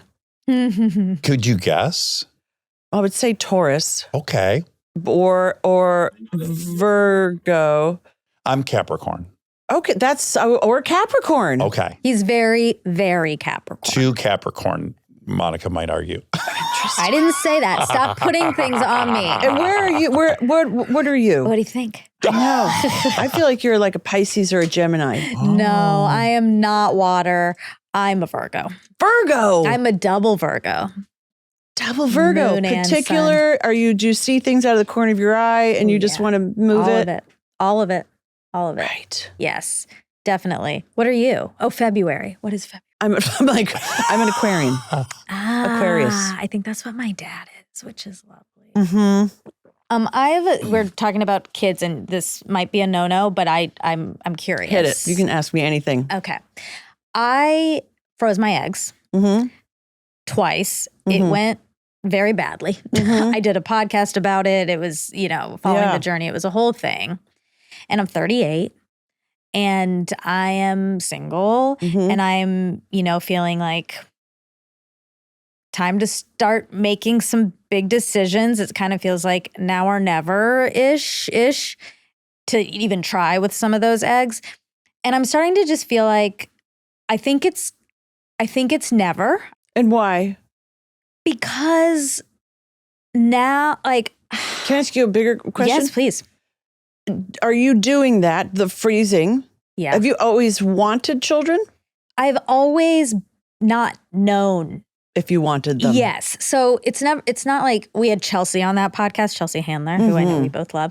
And she, she's kind of always been like, no, I don't. It's very cut and dried. Nope, not my thing. Not her thing. And I respect it and I wish I had that because it's not that. It's very much like, oh, but I do, like I'm very close with their kids and it's like, oh my God, to have one of these that's mine, you get kind of wrapped up in it. But also my life is also very full. What you just said about all your friends and your life, I have the same thing. So it kind of feels like maybe it's okay that I don't. And I wonder, you've said like, you're on the other side of that. And I wonder if there's peace there. Oh, it's so peaceful. You're like, I'm good. It's so peaceful, but I will say, well, there's a point where it's like, it's out of my control. Yes. There's literally nothing I can do about it. Yeah. And when people say, but you can adopt. I don't want to adopt. Yeah. I want my own DNA in a little person. Yes. Yeah. And that's the only way, I'm selfish or not, whatever that is. Yeah. I wanted it to come. But is there the moments of, well, this goes around into, it's probably a topic I don't really want to discuss. But when you meet someone and you go, God, we would have made some good kids. Yes. Yeah. Yeah. Yeah. Yeah, of course. So that might come up, and then that'll pass within 3 seconds. Right. right. And then you're like, but guess what? You'll plan a trip to Mexico? Yeah. You'll be on that trip? Just take a look at that vacation for 5 minutes, and you're like, oh, good night, bye, see you later. Yes. What are we going to watch? Yes. Okay. That's, But I like that. So it's because it's a romanticizing, but once you are on the other side of it, there is definitely a because it's out of your control. Yeah. Just wasn't in the plan. Whatever the plan was. Exactly. I do think some people though can't Let it go. And I worry, I guess that would be me, but come over and I'll help you let it go. okay. I'll take that invite. Yes. Yeah. It's a lot. It It is a lot. And by the way, it's very emotional, especially in the moment when you when they say, oh, that's it. Yeah. It's there because there is a weird moment when that happens. Yeah. This is getting too dark for this podcast. No. But it's like there's a moment when it's actually, oh yeah, this is not even viable. Exactly. So Time and is you're up. like, oh. That's probably a blessing and a curse. It probably hurts really bad. Yeah. And then probably you move into acceptance mode and it probably is liberating on the other side. I would guess. Yeah. Last personal question and then we're going to end the morning show. How many dogs do you have? 2. Okay, that's nothing. That's nothing. I had 3 and I've had 3 at a time and I have 2 and then there might, there's. Yeah. And Clydeo Takes a Bite Out of Life. Yeah, Clydeo. Is a very cute book. Yes. Aww. Yes. And it's about finding your passion in your purpose. That's right. It's my contribution as a dog mom to and a mother of whether dog to human, but to the children's book world. Yeah. I know you don't read anything, but I do hope you've seen. That book I can read. No. That You book. want me to read it to you at And Burning there is Man? a I Can Read book that's also coming out. That's really good about a neighborhood cat. No, I was saying, wait, is it a forthcoming book? Mm. Oh, good. It's a third. It'll be the third. Yeah. Okay. Yeah. It's cute, super cute. I know you're not consuming what's out there in the world, but I kind of do hope the comments Bateman has made recently about your contribution to his kids' lives. I hope that filtered through to you. So sweet. Oh She my said you're like a gosh. co-mom. I know. Yeah. Really beautiful. It's the sweetest thing. And yes, those kids were since that and now she's in my bikinis, like really working them. And you're just like, oh my God, I Really can't. working And 'em. why am I having an issue with this? Yes. Like her first vacation, she was going on a trip to Italy with all these kids by themselves. And I was like, did they pack condoms? Yeah. And they both looked at me like, why? I'm like, are you kidding? Yeah, pull your head out of the sand. To Italy? Your bikini? Have you seen her? Oh my God. It's because the kids are such an active reminder of time. It's so wild. Like it's easy as adults to forget that it's moving, but these kids, they don't let you. They don't let you forget. No. And they can just chill out. I know. We'd love if they'd take a Slow break. it down a little bit. Yeah. Yeah. Slow, but pump the brakes just How a old bit. are yours? 10 and 12. Yeah. Yeah. Okay, morning show. Mm. Okay, season 4 of morning show. Yes. I'm caught up. I'm waiting. Tomorrow I'll get another installment. You're dealing with a tough one. You go to interview this athlete from around. You're in the first episode. Yes. Yeah. Yes. And then the father puts in your hand this piece of paper that says we want to defect. Mm-hmm. They're in town for the Olympics, and you're like, I got to help. How would you not? Yeah. But you don't know that really he wants to defect because he's a nuclear engineer in Iran. So now this is a very big geopolitical. That was a little bait and switch. That's it. It was. He a little bit misled you. A little bit of a mislead there. Yeah. Yes. Just goes to show you, pause and think about things. Sure. Yeah. Before you just Again, pump the brakes. pump it. Yeah. Well, now wait till you see what happens. Oh, Yeah, boy. I can't wait. Oh boy. Whoa. This show's scary. It keeps predicting things that happen that are very bad. I know. What? Tell me. All of it. Also, the space ladies it predicted. Oh, well, that was That wasn't very bad. that was the billionaire and the rocket ships. And then there was the cruise with a mysterious virus. That was the end of the first season. Yes. And then there was, there's all There sorts were of others. I'm blanking. There's but a- there's there's a- been a few.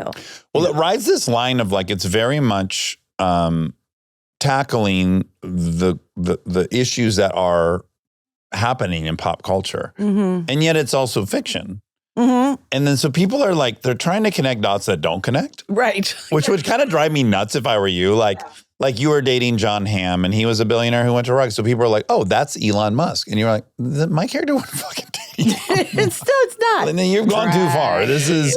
That's John Hamm playing a billionaire. Yes. But your character, I mean, it's not hard at all to draw the parallel between you and the character in that you're an incredibly powerful woman and you are navigating still what is still a very male world. Right. The challenges being a woman and in the very male dominated world and dealing with public perception, the private world that's going on behind the scenes. Yeah. Well, maybe the price that you can't help but pay. The drive to get what it is you have the ability that you can do. Yeah. I am capable of this. Women are capable of this. Yes. So when you've seen these scripts come in, are you like so excited in that like, yeah, I can't wait to shine a light on this?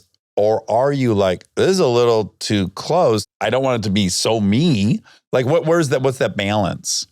I don't look at it that way, actually. I do look at it in a way of women need to know that they are able to be in positions of power. And it has happened and it will keep happening. And it's going to, and this is a version of that happening. And I love to represent that as an idea that you can strive for. I guess a better question would be, where are they parallel and where do they diverge? I'm not as angry. Right. I'm not as Cutthroat? fearless. Okay. Interesting. And I don't think I am as cutthroat. Right. No. There's a very alive and well people pleaser inside of me that wants to would love to make more swings at some things than I do. The other fun real life parallel is it's a show about two women. And it's about two women who are both sharing power in a very finite vacuum of power that's available. And the show itself is a breakthrough in that you have you and Reese, who conventionally would only have your own show and probably be pitted against each other, deciding to come together and be like, no, there's room for both of us here. And the pot's big enough for both of us. And like, how did that come about? I think that's also been recent.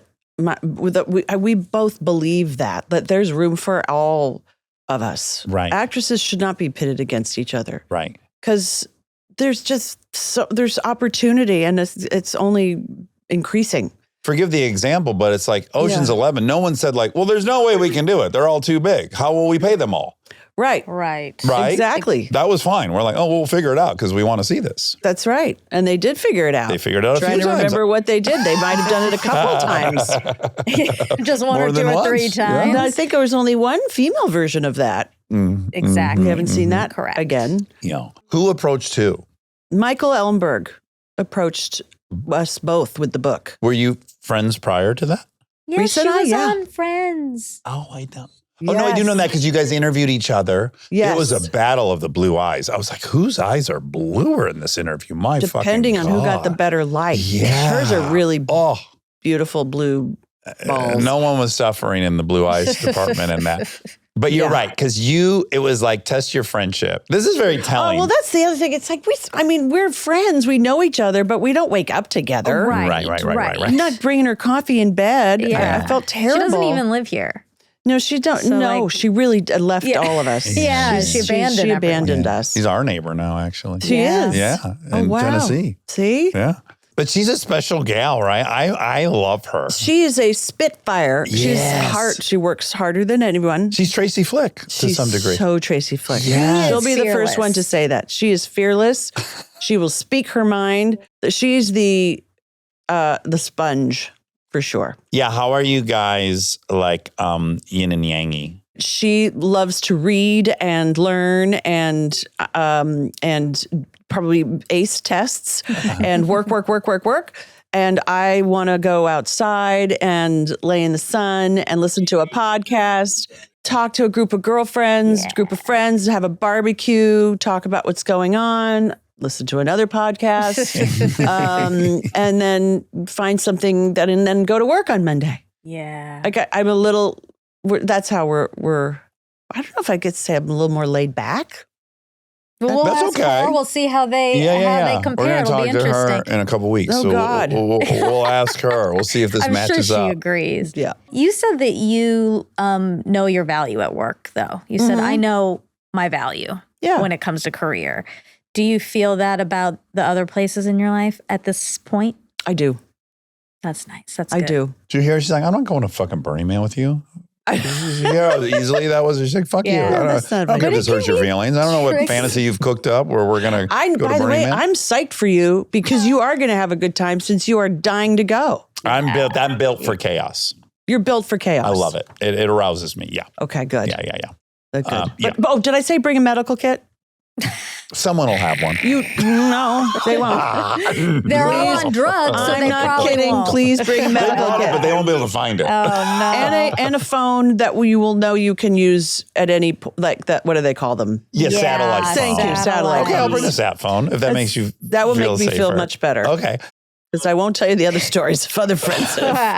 Sure, a lot of things go down But in I that think desert. it can be tricky, though, because if you have such a big career, you can say like, well, maybe that's why some of these other things haven't worked out for me the way I want. I think that all the time. I'm like, well, I have this. So I won the lottery in this area, so maybe I don't get these other things. And I don't know I don't think that's the smart way of thinking. Yeah. But I wonder if you've experienced that. Oh, sure. Knowing your value, it's kind of like you know what you know and you know what you don't know, right? So I know where I excel, and are there parts of me that wish and want to be in some of these other areas of this business? Absolutely. Doing other kinds of movies? Absolutely. Working with certain other directors? Absolutely. Yeah. But I also find that to be the fun of still being excited about like, I'm going to go make that happen. I still have more, we're not done. Yeah. We're not like, and this is where we coast now. A lot longer. You know? We had Jeanette McCurdy on to talk about I'm glad my mom's dead. Yeah. I'm glad my mom died. Yeah. I'm glad my mom died. I think that's a brave role to sign up for is what I wanted to say. Oh, yes. It is so, first of all, I can't. Jeanette is so lovely. We fell and so in love with her. It's crazy. Isn't she just so funny and clever and Oh my smart? God, so She's smart. unbelievably smart. And the way she channeled that life into that book, So admirable. and with that humor and sort of the wink and in the midst of a lot of pain Yeah. and suffering. So she's remarkable. And I can't wait to start doing that, playing that part.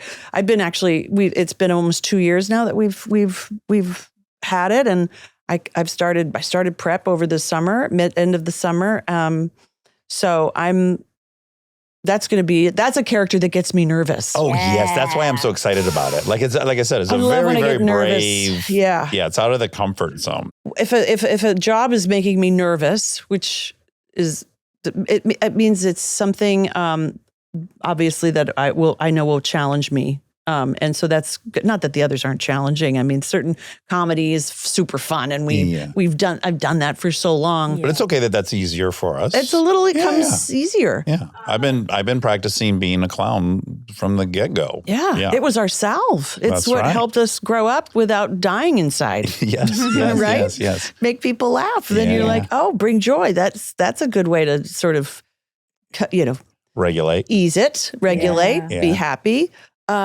So playing that woman, because she and my mom, Jeanette's mom and my mom had some odd parallels. Yeah. So Yeah. there will be, it'll be cathartic in many, many ways. And we just couldn't believe the amount of stories that we had In common. in common. Oh, Yeah.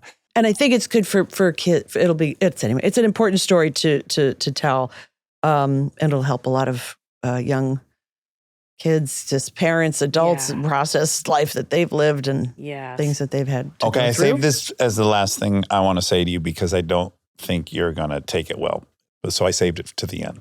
I have to imagine you two have found yourself in these conversations. They're very fun. It's like you're sitting around with a bunch of other actors, and cumulatively, we've met nearly everybody in the business. And you kind of go like, oh yeah, who's magic on screen that in real life is magic? Like you're working with the perfect example, which is Billy Crudup. Oh, I'm like, oh, this motherfucker off screen is like, oh my God, he's I mean, there's only one adjective for that guy. It's magic. yeah. He is pure magic. Yeah. And committed.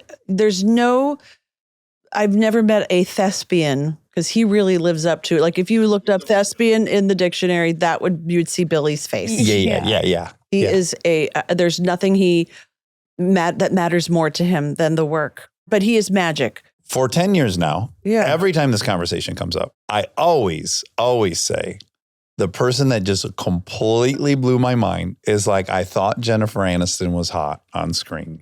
Oh my God. And then I saw her in real life and I was like, oh my God, she's like the most beautiful person I've ever seen. I've said this 150 times. I think I've said it on here before. That's so sweet. I just think you're so overwhelmingly beautiful in real life. And you're my example. I always give 100% of the time. Oh my gosh. I don't even know what to say. I'm so blushy. I'm back to the couch now. You're blushy. That's so I'm sweet. I'm so impressed. You're so humble because how many people have said that you are the most beautiful person? I mean, everyone says I don't think we ever look at ourselves and feel that way. No, You know what I mean? We all That's have interesting, though. I think that'd be interesting for people. Like you are still blushing hearing that. Still blushing hearing that. You said Friends, you had a color coordinated thing, and I'm like, I want to cry. It's like, and I'm still going, what? That means your ego is so correct.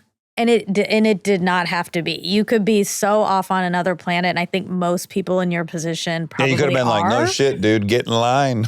Yeah, you're like, says everybody. That's so nice. I agree. No, I've been told before, that's and the I first agree. thing I've agreed with you about today. I thought you were going to say to me, who is the person? And I was like going like, oh my God, I hope but you and I at dinner, Yeah. we know. Yeah, We know. yeah. I can't wait to have dinner with you again to tell you more. We know. Yeah. And you'll forever be my example of I like, well, love I'll tell you. you who Thank will blow you your for fucking doors. I adore you. I'm so grateful you Thank came. you, Dax. And Thanks, I want to, of course, Monica, if I'm there's so anything. grateful. Your letter moved me so much. I really did. For the listener, I did send a love letter via Molly McNearney. Big shout out, Molly. Yay, Malls. Love her so Love much, her and so she much. did send it to you. And then I got an email from Steven the next day, and it was right before my birthday, Oh, and I was like, "Happy birthday to me! What a special, yay. special I'm so thing. glad that timing happened. I know it was perfect. It was perfect, and I Yeah, very love fucking you. cool of you for Thank reading you. Monty's letter and then Yeah. coming. I think that's so sweet. And these are not my, I don't, You don't This do isn't them. your. well, I go, what do I have to talk about? Yeah, I don't have anything to say, but this was so fun. Oh, We had good. so much fun. It's and so fun. It was just, I felt like I had a really great conversation with two people I adore. This was so wonderful. Everyone watch Morning Show. It is out currently. It's on Apple TV Plus. It goes to November 19th. So if you're not caught up, binge. And I adore you. Thanks for coming. Adore you too. Thank you. Thank you guys. So fun. I sure hope there weren't any mistakes in that episode, but we'll find out when my mom, Mrs. Monica, comes in and tells us what was wrong. New merch coming. Well, you're already in it. Yeah. Limited But dish. so we're working with the new company, and it's really good quality. You're liking the quality a lot. Yeah. I can't wait to pop some on. Yeah. Is that the only color it comes in? This one, yeah, but we have Okay. other stuff too. Great. And you got some enormous stonewashed jeans on with patchwork. Yep. I think those are new. I haven't seen those I've yet. worn them. What? I've worn them. To this show. I mean, you've worn them in real life. I think I've worn them to this show. Hmm. I have to I sometimes have to wear the same clothes twice, Sometimes, yeah. Yeah, we're on different trajectories. Like I put on a pair of pants Mhm. and I wear them for about 8 days. Yeah, sure. And then I switch pants. Now, do they start to smell? No, You sure? to smell them. Okay. All right. These How many have been days have you worn those? Well, to be fair, I watched these when we got back to Nashville after our motorcycle trip. Because I was about to say these have 1,000 miles of open air road on them. Right. But I did wash them a few days ago. And did you travel in them yesterday? Yeah. All right. All right.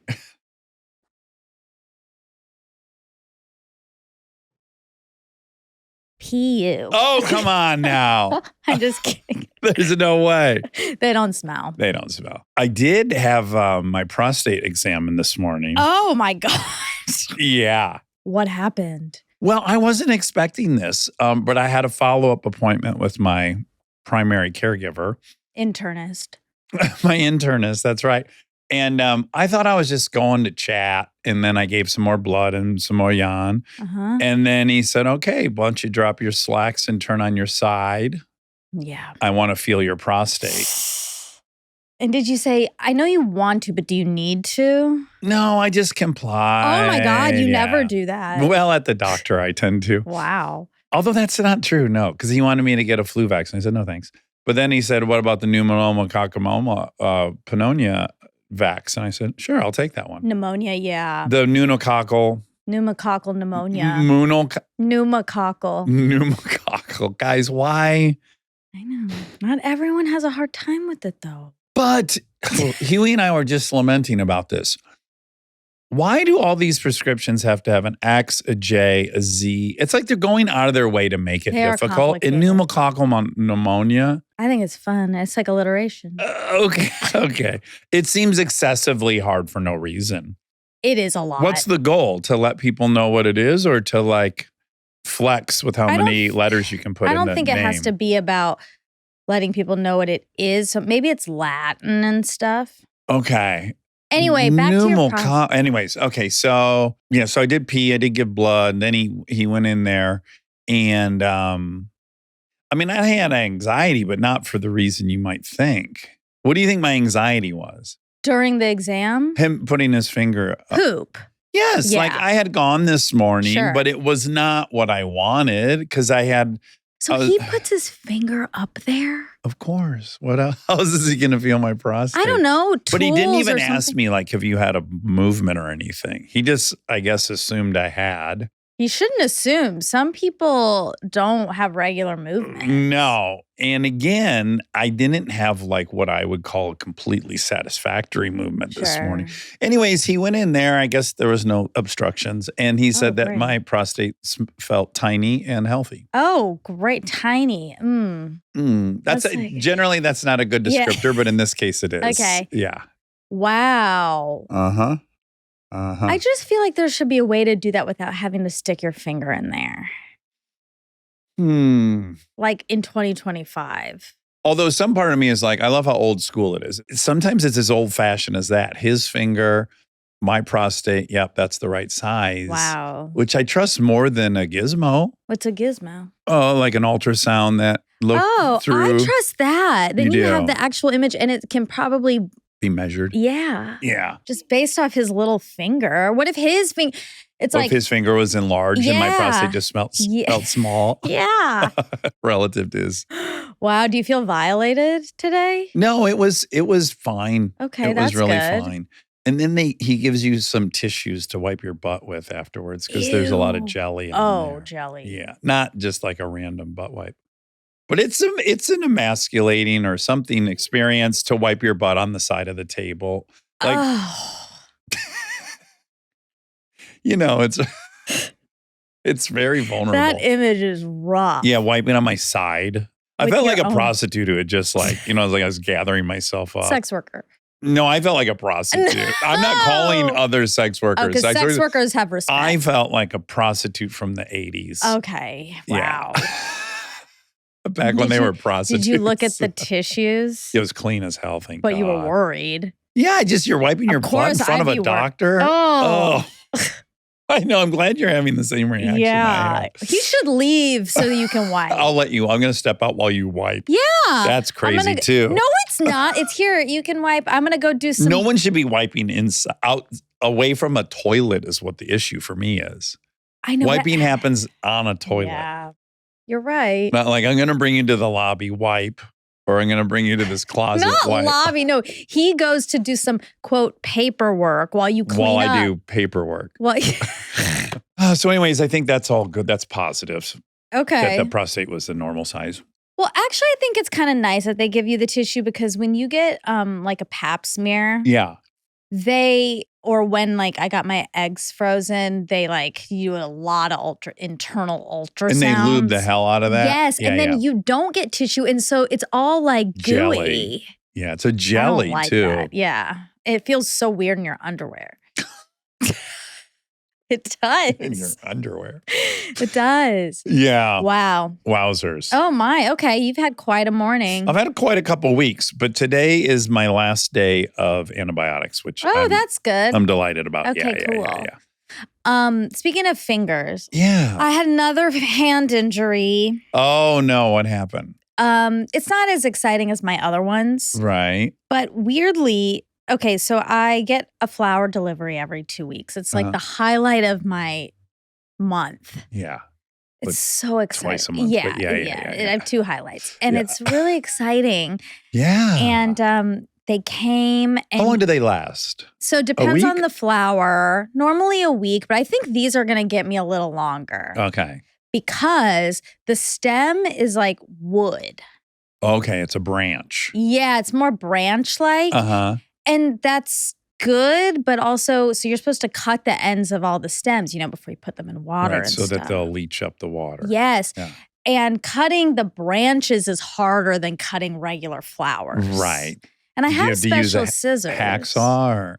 Well, I probably should have because I was using my scissors and it was like really hard to cut. Yeah, you need pruning shears. I have pruning? flower ones that are sharper than regular scissors, but they're not for wood, I don't think. Yeah, right. Anyway, and I was like squeezing really hard. And then all of a sudden I was like, oh, my finger hurts. And I looked and I had this huge hole in my finger and I had a bunch of wood in it. Oh, you poked yourself with the wooden branch. I guess, but it was so deep. Yeah, puncture. My mother always said punctures are the worst. Oh, she's right. She would know. Because she's right because yesterday I realized there's still some wood in there. So I got some more out. But you can see it looks better today. Yeah. But up top. Yeah, here. Oh, yeah, that's legit. That's a puncture. My mother would agree that's the worst. I hate the way it looks. And then you're liable to get an infection with a puncture. I know. So I put Neosporin and stuff on it. That's great. But I didn't do a great job getting I didn't know what happened. I didn't know if I punctured with the scissors or I punctured with the wood or both or something. Yeah. I still don't know. Let me ask you, did your grandfather, would he just start bleeding out of his hands all the time? Did you notice No. that? No, he wasn't what do they call those demons? No. Stigmata? Stigmata or Yeah. no, not that. Rob, did your grandpa's hands bleed a lot? I mean, I guess a little bit. What are you talking I'll about? tell you what I'm talking about. When you're a man and you get old, your skin gets thin. Oh, you mean dry. And you just you bump nothing. Like my Papa Bob was always driving with a paper towel wrapped around his hand because he had scuffed it on nothing and then it's just gushing blood. That's how my dad is now. Your dad's currently that way. Yeah. Well, Aaron and we've both been noticing that we're heading in that direction where it's just I always have 6 or 7 cuts on my hands. And it's not I'm not a machinist. I'm not welding. Are you using lotion? No, I think part of it is dry because then it cracks. it's not, dry's not the issue. Oh, I can't wait for a dermatologist to weigh in. Oh, well, yeah. And I encourage them to, I invite them to. But what Aaron and I were theorizing, also I have a tremendous blister from riding motorcycles. Stop And trying then to I steal was my thunder. I'm sorry. I am the one with the finger issue. Okay. Okay, go on. Well, no, I can just leave it. No, I want to hear about that. I just want to hear about the blister. Okay, well, the 'Cause that's- blister is what's hurting right Oh. now, currently, which reminded me. Okay. Anyways, I guess it's okay that you talk about the blister because as we learned, it's not as bad as a puncture. no, punctures are the worst. my Okay, mom would say. because your mom. But we were theorizing, let's say that all of this medical technology is heading where we think it's heading, and that we're going to live to 165, right? Peptides and stuff. Yeah. how thin is the skin going to be? Sure, your organs might be good and you might be living, but we were just imagining us at 120, just kind of be like a sieve of leaky blood everywhere. Just because your skin, what if they figure everything out except for that your skin's getting thinner and that you can jog and climb a mountain, but you're going to bleed a lot. You're going to be wrapped in a lot of gauze. Wow. Yeah. So that's like, people aren't predicting that outcome, but I'm theorizing that could be where we're headed. I feel like they already have, skin firming serums and moisturizers and things. Women have been dealing with thin skin for a long time on their neck and your hands and your face and fine lines. So I feel But is there a skin thickener, a pachyderma? I mean, that's what we need they'll to do. sell you on that. We need to splice in just a little bit of elephant DNA because they're a pachyderm. Sure. Pussy pachydermis. And a hippopotamus. And a hippopotamus and a rhinoceros. Yes. Pachyderms. Yeah. We just need a little bit of their DNA. An infusion of their DNA when you hit 130. Okay. And that'll really thicken up the skin. I mean, as long as it doesn't hurt them, I think it's fine. I mean, well, they're dumping DNA all over the spot, right? They're just walking it, shedding off. Just gather that. Yeah, gather that. Because, we're already doing salmon sperm facials and stuff, so it feels like this is soon. This, is around the corner. But it's just, elephants have such good memories that I don't want. What if it has like a reverse? What if it has a side effect that now our memories are even better? Yeah, but in a bad way. Like you only remember the bad stuff. Isn't that already what you only Exactly. So I feel like I don't want more. Actually, that's not true. I remember the good stuff. I do too. But I was having a moment, I think because we were riding in North Carolina. Mm-hmm. And the whole reason I even know about Asheville is because I had a stepdad whose parents had retired there. And we went there for a few days on our way to somewhere else. And I fell in love with it. I went to the Piggy's ice cream place, all you can eat. Yeah. I had the shirt. Oh, And I just fell in love and went to Biltmore, set off the alarms. Yes. But it's all stemming from Looking Glass Falls, Sliding Rock. It's all from that trip. So, of course, while I'm riding through there, I'm thinking, how ironic that I really have him to thank for my love for. And then I was like, because I'm currently writing about him. I was also thinking how completely unfair your memory is. My memory, at least, is to people who I don't like. Okay. Because all I've held on to is the 40 things, the 40 events that made me come to that decision that I don't like that person. And even if I added up the length of all 40 of those events, I don't know what we'd be talking about, 3 days or 4 days out of several years with this person who for sure the majority of time was innocuous at worst, just present, but nothing's wrong. And then probably more often they were really nice to me and maybe even funny. Do you remember that? I don't. So are you sure it's real though? Well, it has to be, right? Because I don't think so. You don't think so? I mean, I don't know which one you're talking about. Yeah. But well, you kind of do because the controlling one. Well, I can't. I don't want to get sued, but the dead ones I can talk. Yeah. Well, we love one of the dead ones is wonderful. Love Barton. Yeah. 3 of my 4 dads are dead. Yeah. Oh, I hated that sentence. Oh, horrible. I have a lot of dads myself, as you know. Yeah. They're all alive. Yeah. Let's just put it this, no one's one note. No one's good or they're not bad. He's not evil or good. There were all these things that made me go, I don't like this person. Yeah. Did I tell you the side note to that? As I've written about him and I read it back. Yeah. Because I read this section to my kids and then my mom. I mean, it's a description of me. It's insane what a description. I'd have to no be wonder now you're like, he was so funny. No. It's not any self-preservation. In fact, I'm just owning the fact that I'm reading this and it's that's me too. I mean, this could easily be a description of me, which is really interesting to synthesize. That is interesting. Now, when you do that, when you have that realization, which I think that's a great realization. Yeah. And good self-awareness. Do you think like, oh, fuck, like I then need to try not to do that because that was pretty unbearable. Well, I've already had that reaction, and Okay. I've even shared about it on here. Years ago, I've gone like, I gotta shut up about the sink. It's like living with so-and-so. Like I've already had that awareness. Right.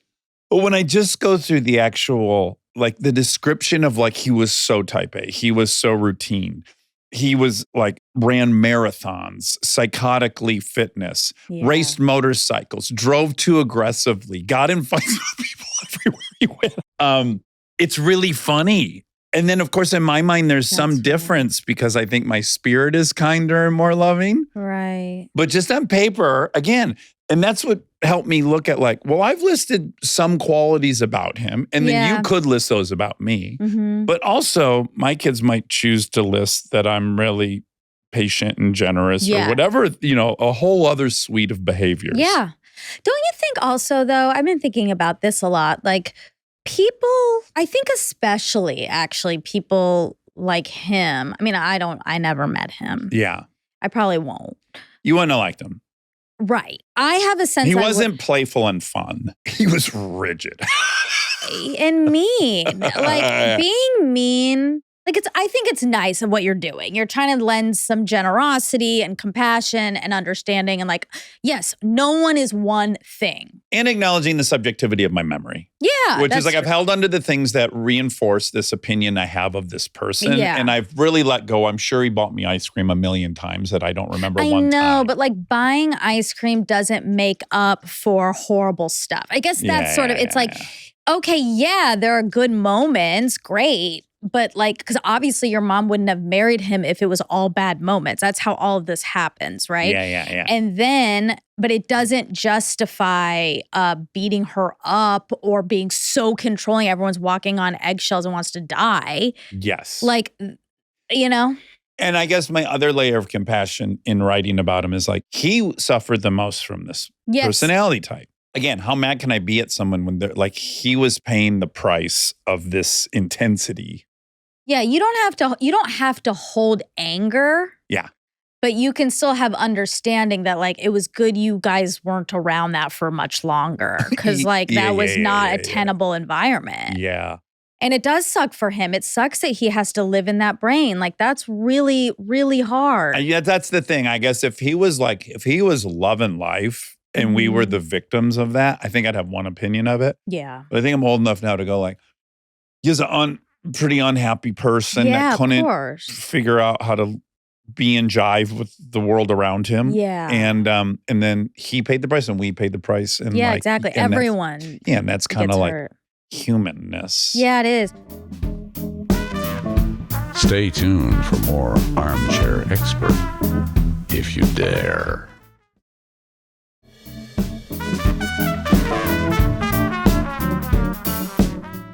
Speaking of this, a great transition. Oh, great. Without, I hope it's not a spoiler. So Beth's Dead's coming out October 30th. Yes, how is there a It's billboard up? complicated. Yeah, New York. Patreon put up a billboard. Oh, Patreon did that. I'm Yeah. like, did Monica buy a billboard? No, I didn't. Okay. Patreon did. It was so cool. Oh, very. Okay, so a week from today, which I guess will be the 27th. Yeah. October 27th. Elizabeth, Andy, and I are going to do a live stream on Patreon. Nope, I'm sorry, on the 26th. Sunday. Better get the date I know. right. Sunday. If it's a live stream. Sunday. Sunday. We'll sell you the whole seat. You only need the edge. Exactly. Sunday the 26th at 3 p.m. PST. That's 6 p.m. East Coast, 5 p.m. Nashville. Yeah. And that 4 p.m. Mountain. Ugh. Mm. Yeah.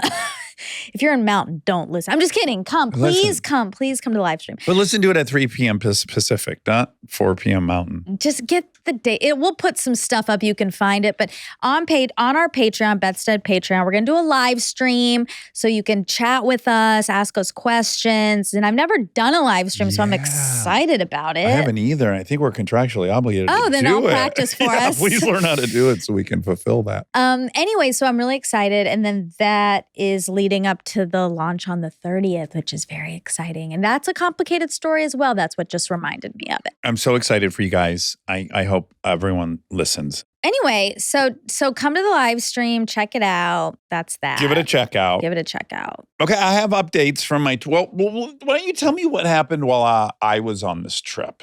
Okay. Because I was gone for 6 days. Oh, you saw a great movie that I've seen too? I did. I saw One Battle After Another. That is the hardest title for me to remember. As hard as pneumococcal pneumonia?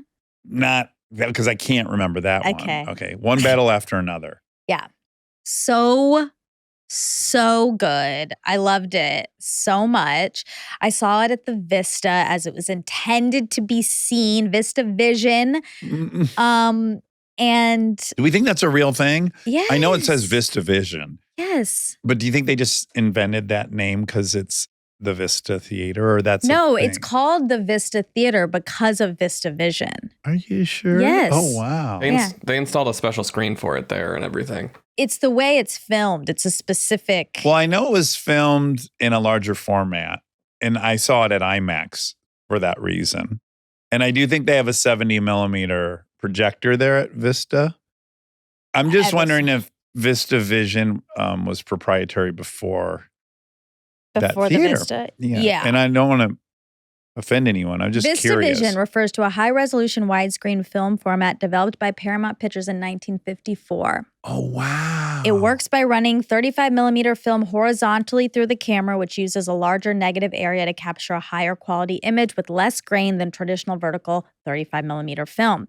While its use in full-length features has declined since the 1960s, the format is still occasionally used for visual effects and has seen recent high-profile feature film applications. There's only 4 or 5 Vista theaters in the world. Really? And we have one right down the street. I love that theater. The seats are so comfortable and the spacing so...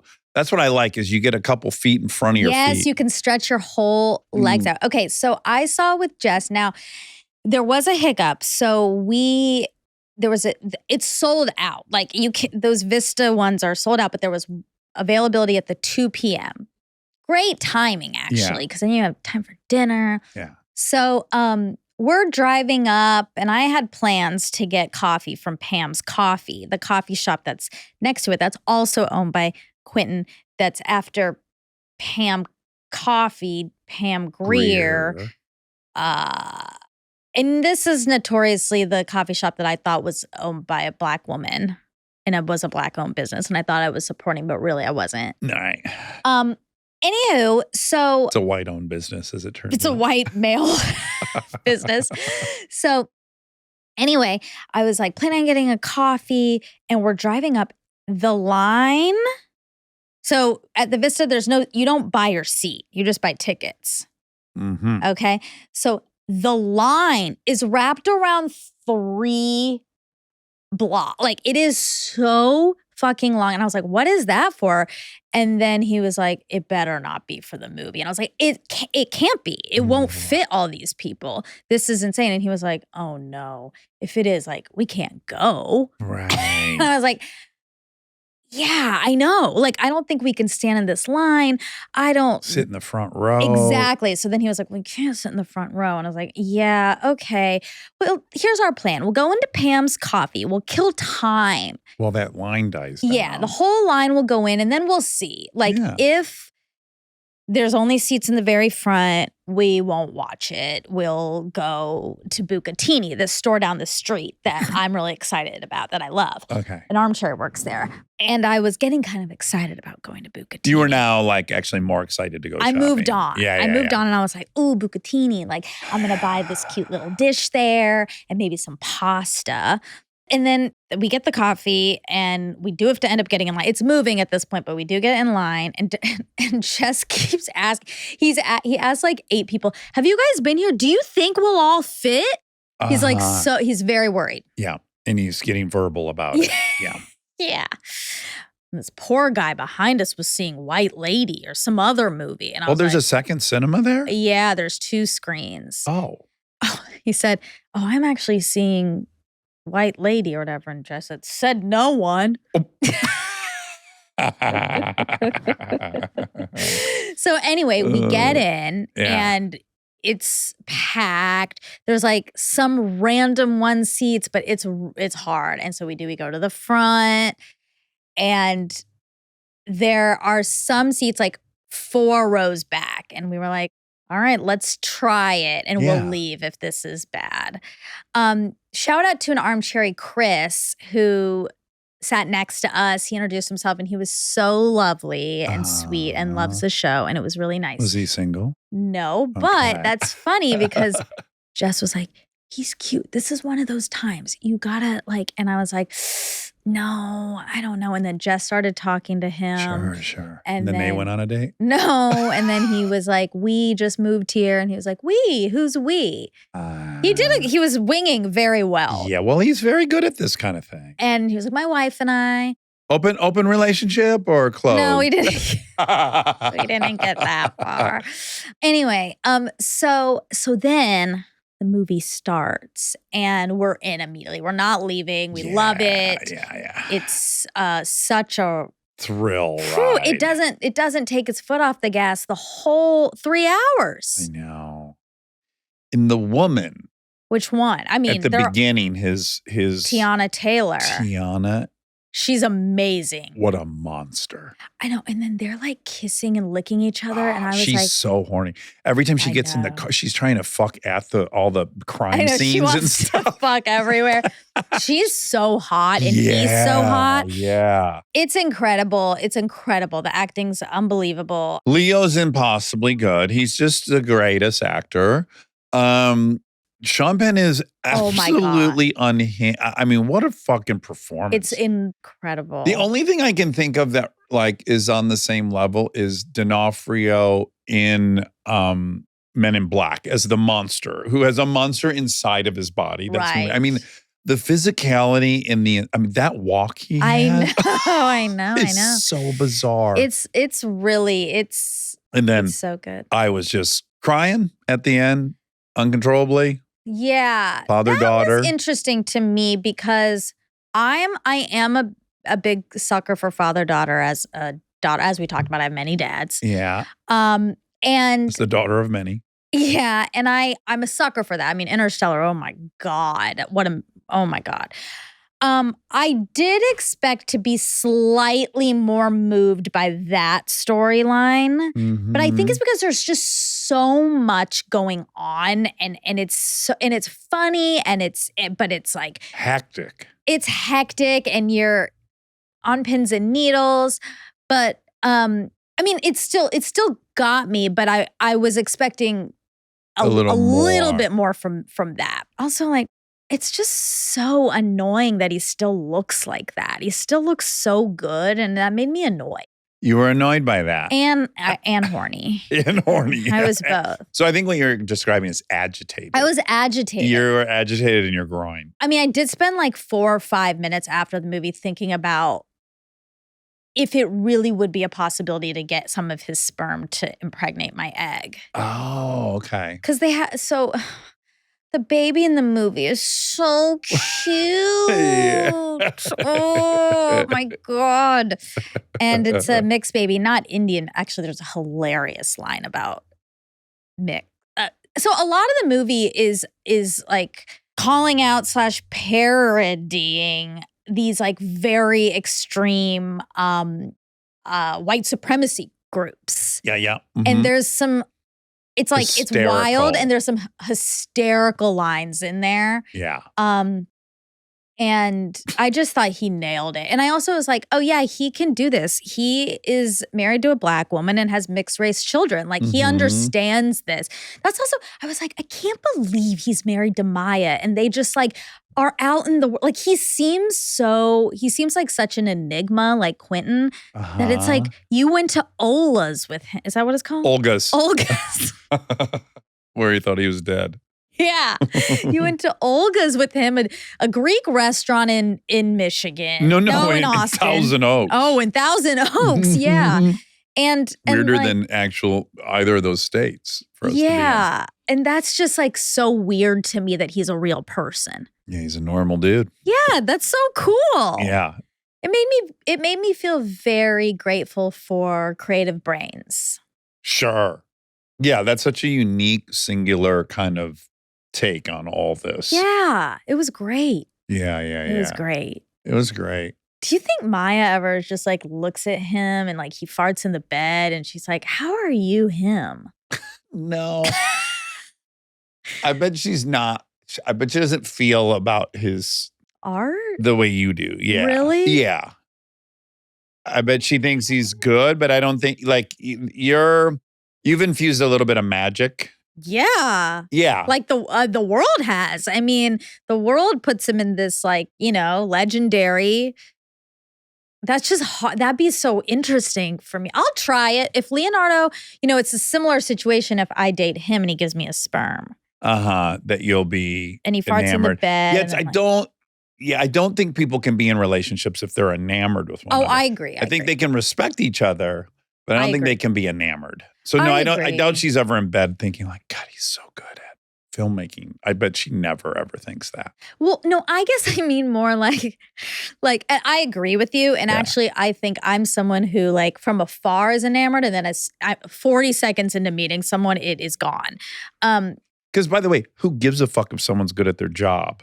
Well, if you're married to them. There's a respect there. Their job has nothing to do with your life, is what I'm saying. Like, if they're great at their job, that's away from the house. It's not with your kids or you. And then you suck when you get home. Well, yeah. No one cares about the work because you're not even involved. Well, in no it. one's preferring it. But by the way, I'm not saying Paul sucks at any of those positions, but it's just like, you don't care if someone's good at their job. What you care about is are they a good partner in your household with your family? Yeah, but you still like you respect when someone is good at something, and you do. You talk about Kristen constantly being like one of the best actresses, which she is. Yeah. And you can see that and respect it and be proud of it. That doesn't This mean is a direct one-to-one. So I'm never in bed, ever thinking, God, she's such a great actor. But when you're watching if her I act, see her in a show, I think, God, she's so fucking great. Yeah. And then additionally, I'm happy for her, right? I'm like, I'm so happy for her. I'm sure Maya's so happy Paul got the thing in his brain onto the screen so successfully. Yeah. Yeah, you know what I'm saying. But I guarantee she just never, ever thinks in bed, I'm so glad he's good at his job. No. Because you just don't care. You don't care about that. I know what you mean, but like when you're watching Kristen together, if you guys are watching Good Place, like I've been there, and Hit and Run. We watched Hit and Run. Okay, Hit and Run. Yeah. So you're like, I do this when I'm watching her on stuff. I'm just like, God, she's so good. Yeah, me too. And yes, when I am around her as a person, she's my friend. She's a person. You're never thinking about how good she is. No, as an I actor. don't. I don't. But I mean, actually, I guess maybe sometimes even if I'm watching her, she's doing something incredible, and I'm like, God, she's so good. I do think sometimes I'm like, it's crazy that's the person I know. Like, it's like they're separate. They're kind of, and I can see it. So I guess what I'm saying is I wonder if she's at the premiere, she's watching this movie, and she's like, my husband made this. Like this person, this for person sure when she's watching the movie. This person I procreated with, like, made this. Yes, for sure when she's watching the movie. Again, the guy farts in the bed, I assume.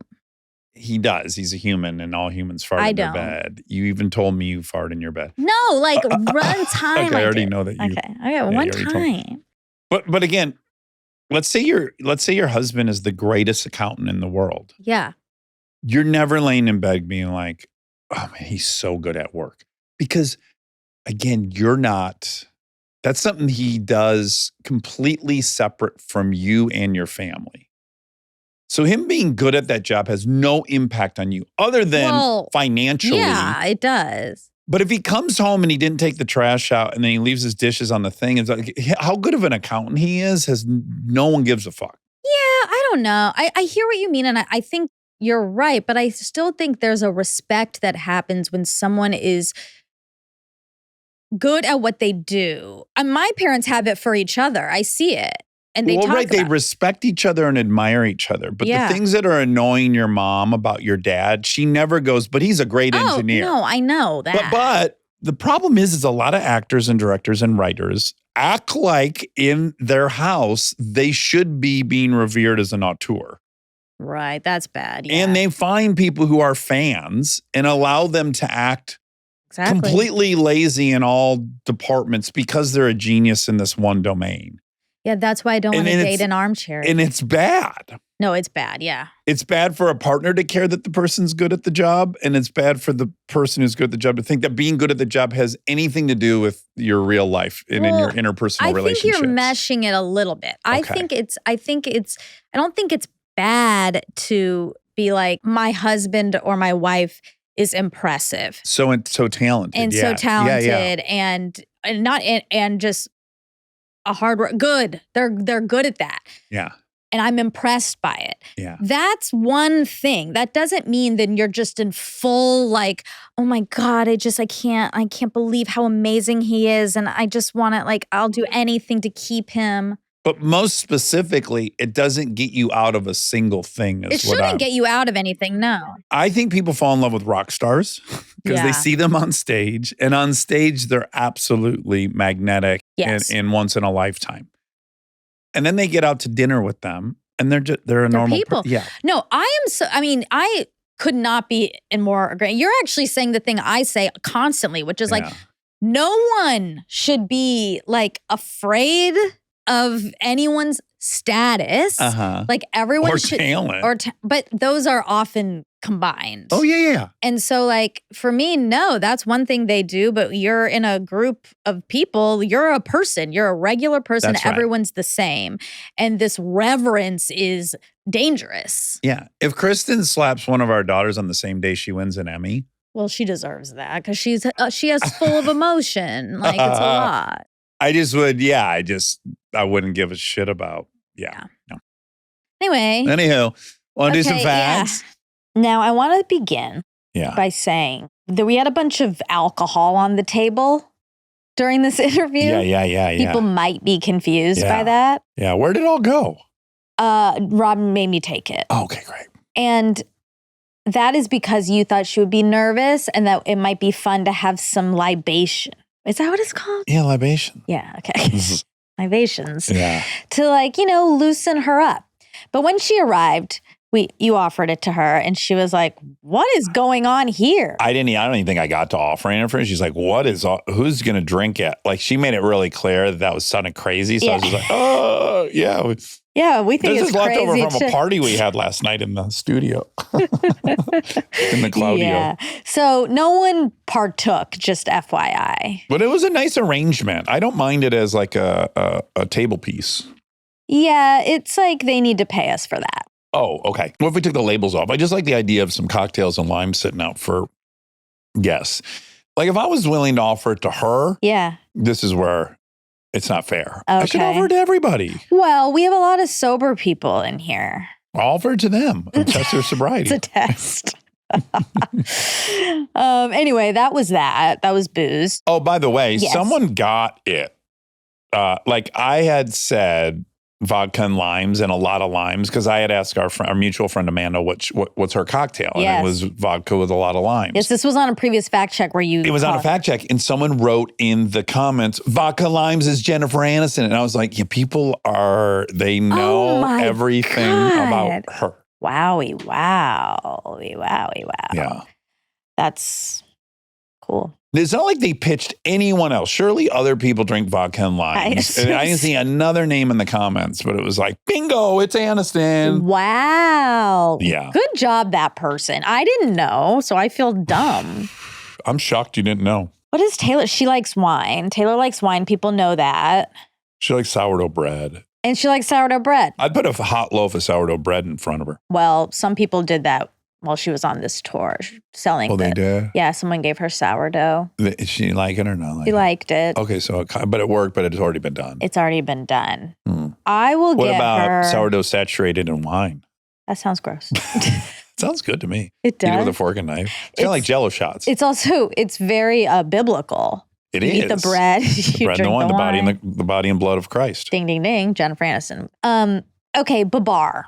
Oh yeah. I learned all about Babar, and also I was right. He is a king. Mm-hmm. The book is based on a tale, elephant character named Babar, who first appeared in 1931 in the French children's book History of Babar. Okay, it's in What's French. not the most appealing title for a kid's book? Histoire or whatever. De la Babar. Yes, exactly. The book is based on a tale that Brunhoff's wife Cecile had invented for their children. It tells the story of a young African elephant named Babar, whose mother is killed by a big game hunter. I know, it's sad. Babar the elephant escapes and in the process leaves the jungle in exile. This is Lion King. I know. Visits a big city and returns to bring the benefits of civilization to his fellow elephants.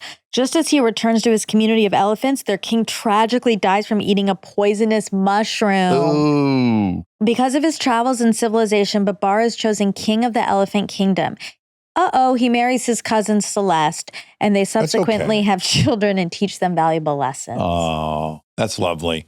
It does remind me of my favorite book of that nature, which is Lefkado the Lion by Shel Silverstein. Have you ever, speaking of Giving Tree, Shel Silverstein. Right. Lefkado the Lion, no? No. There are some hunters out on he's a lion. Yeah. And somehow they scare off these hunters and they leave one of their rifles behind. Okay. And Lefkado starts learning to shoot the rifle, and he's like incredible at it. And he spins it on his tail. Oh. And Lefkado. Lefkado the lion. Lefkado the lion, huh? We always in my house said Lefkado. Oh. But yeah, that's unfortunate. Anyways, so he becomes a real, what do they call it? A crack shot. Oh. And then he gets famous. Oh. And then someone sees him. Then they bring him to the big city, and then he gets rich. It's kind of like Sid Arthur. Wow. He goes to the big city. He loves marshmallows. That's his favorite thing he's discovered of the human world is marshmallows. He's eating way too many marshmallows. Because he's rich and he just gets to have Yes, he them. wears furs now, and he like spins the thing, but he's lazy about it, and he barely cares when he's putting on a show. And then he's got to return home eventually. It's Sid Arthur. I don't know if Shel. This is your whole story. Your Lefkado. You think so, Lefkado? Lefkado. The lion who shot back. Lefkado. Looks like he's taking a little dumpy there. That is you. He's got a catheter. He might have his catheter in. His captain.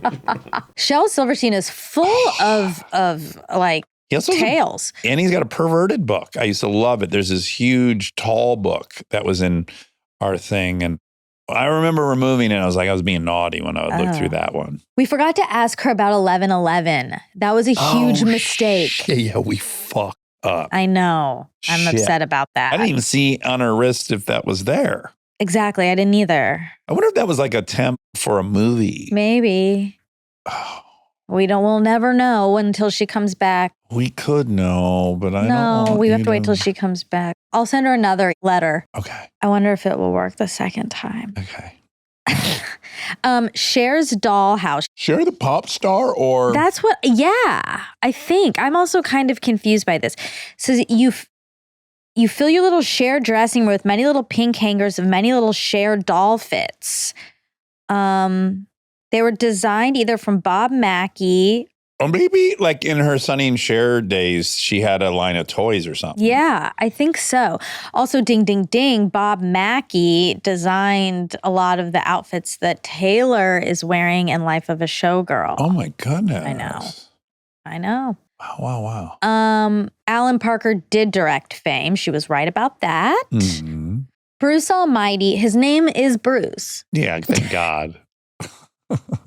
The big mystery. Yeah. Jim Carrey's name was Bruce. That shouldn't have been so hard for us to accept immediately. I know. He just doesn't look like a Bruce. But look, we don't always match our names. No, although very few people don't. Well, I'll tell you one that's not, they have the right name, but someone was using a iteration of it. Uh-huh. That was insane to me. Okay. I was talking to somebody who knew. Lefkado. Sorry, that's what figured you're out how to doing. be rascally with the monitor. Yeah, I was talking to someone yesterday who knows Eric, our good friend Eric. Yes. And he was like, yeah, E's crazy. And I was like, oh no, that's not. That doesn't sound right. For Eric, that doesn't work E. at all. You can't. He's not like a B-boy where you can be like, Sure. oh, fucking E, did you see E? Well, maybe to that guy he was. He used to do a lot of drugs. No, but he's never had a B-boy vibe. He's What's never. a B-boy? Basketball boy? Like a boy who's into hip hop and he's got the hat. You might, like fucking Entourage. All those guys. All the Mark Wahlberg's whole world. His name was E on There you go. Entourage. Yeah. There it is. Yeah. Oh, yeah. But for Eric, I was Yeah, like, no, we can't assign him E. That's right. Yeah. Gosh, this is a good question, though. Like, I can't think of anyone we know that has really the wrong name. I guess you're right. I'll report back. I'm going to think on this. Yeah. The problem is we knew Jim Carrey. before we knew the word Bruce. Now, if he'd always been Bruce Carey, if we had met him as Bruce Carey, it might have been fine. Bruce Carrey? Sounds good. Bruce Carey. Yeah. What were we watching last night? We were watching Jim Bond. Oh, 007. I introduced the kids to 007 and they Nice. like it, which I'm so excited because there's 35 007s. Great. 6 different actors that play him. Yeah. But I kept calling him Jim Bond the whole time, which sounds insane, right? Right. Bond. Jim Bond. Huh. Because now even like Tom Cruise, like Thomas is like, Cruise sounds crazy. yeah. But people, yeah. We kept going.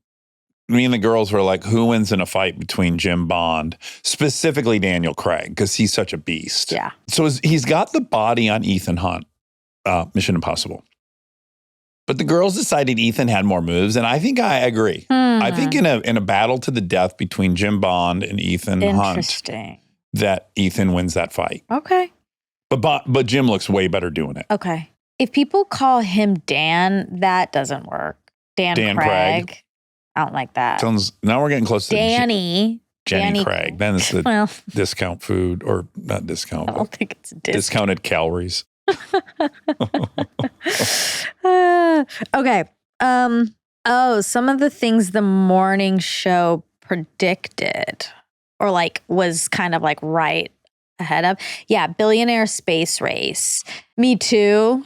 It wasn't really predict. I think they didn't predict it, but it came after Matt Lauer. The whole thing is like people thought was about Matt Lauer. right. So I predict that we're fast and loose with predictive. Well, the first season of the show, which premiered in 2019, Yeah. focused on the immediate fallout after co-anchor Mitch Kessler was fired for sexual misconduct. But wasn't Me Too 2020? Or was it No, not? it was Was it earlier. not? It was earlier. Okay. And Matt Lauer was probably Early. 18. Maybe. Okay. But they filmed this in 2013, so it predicted. Oh, and they delayed it for 6 years? Yeah. Oh. What year was Matt Lauer Rascal? 2017. Oh, 17. okay. So they predicted it had happened 2 years before.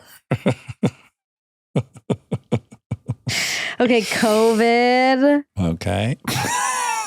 and some other stuff. Oh, war in Ukraine and catastrophic floods in Eastern Australia.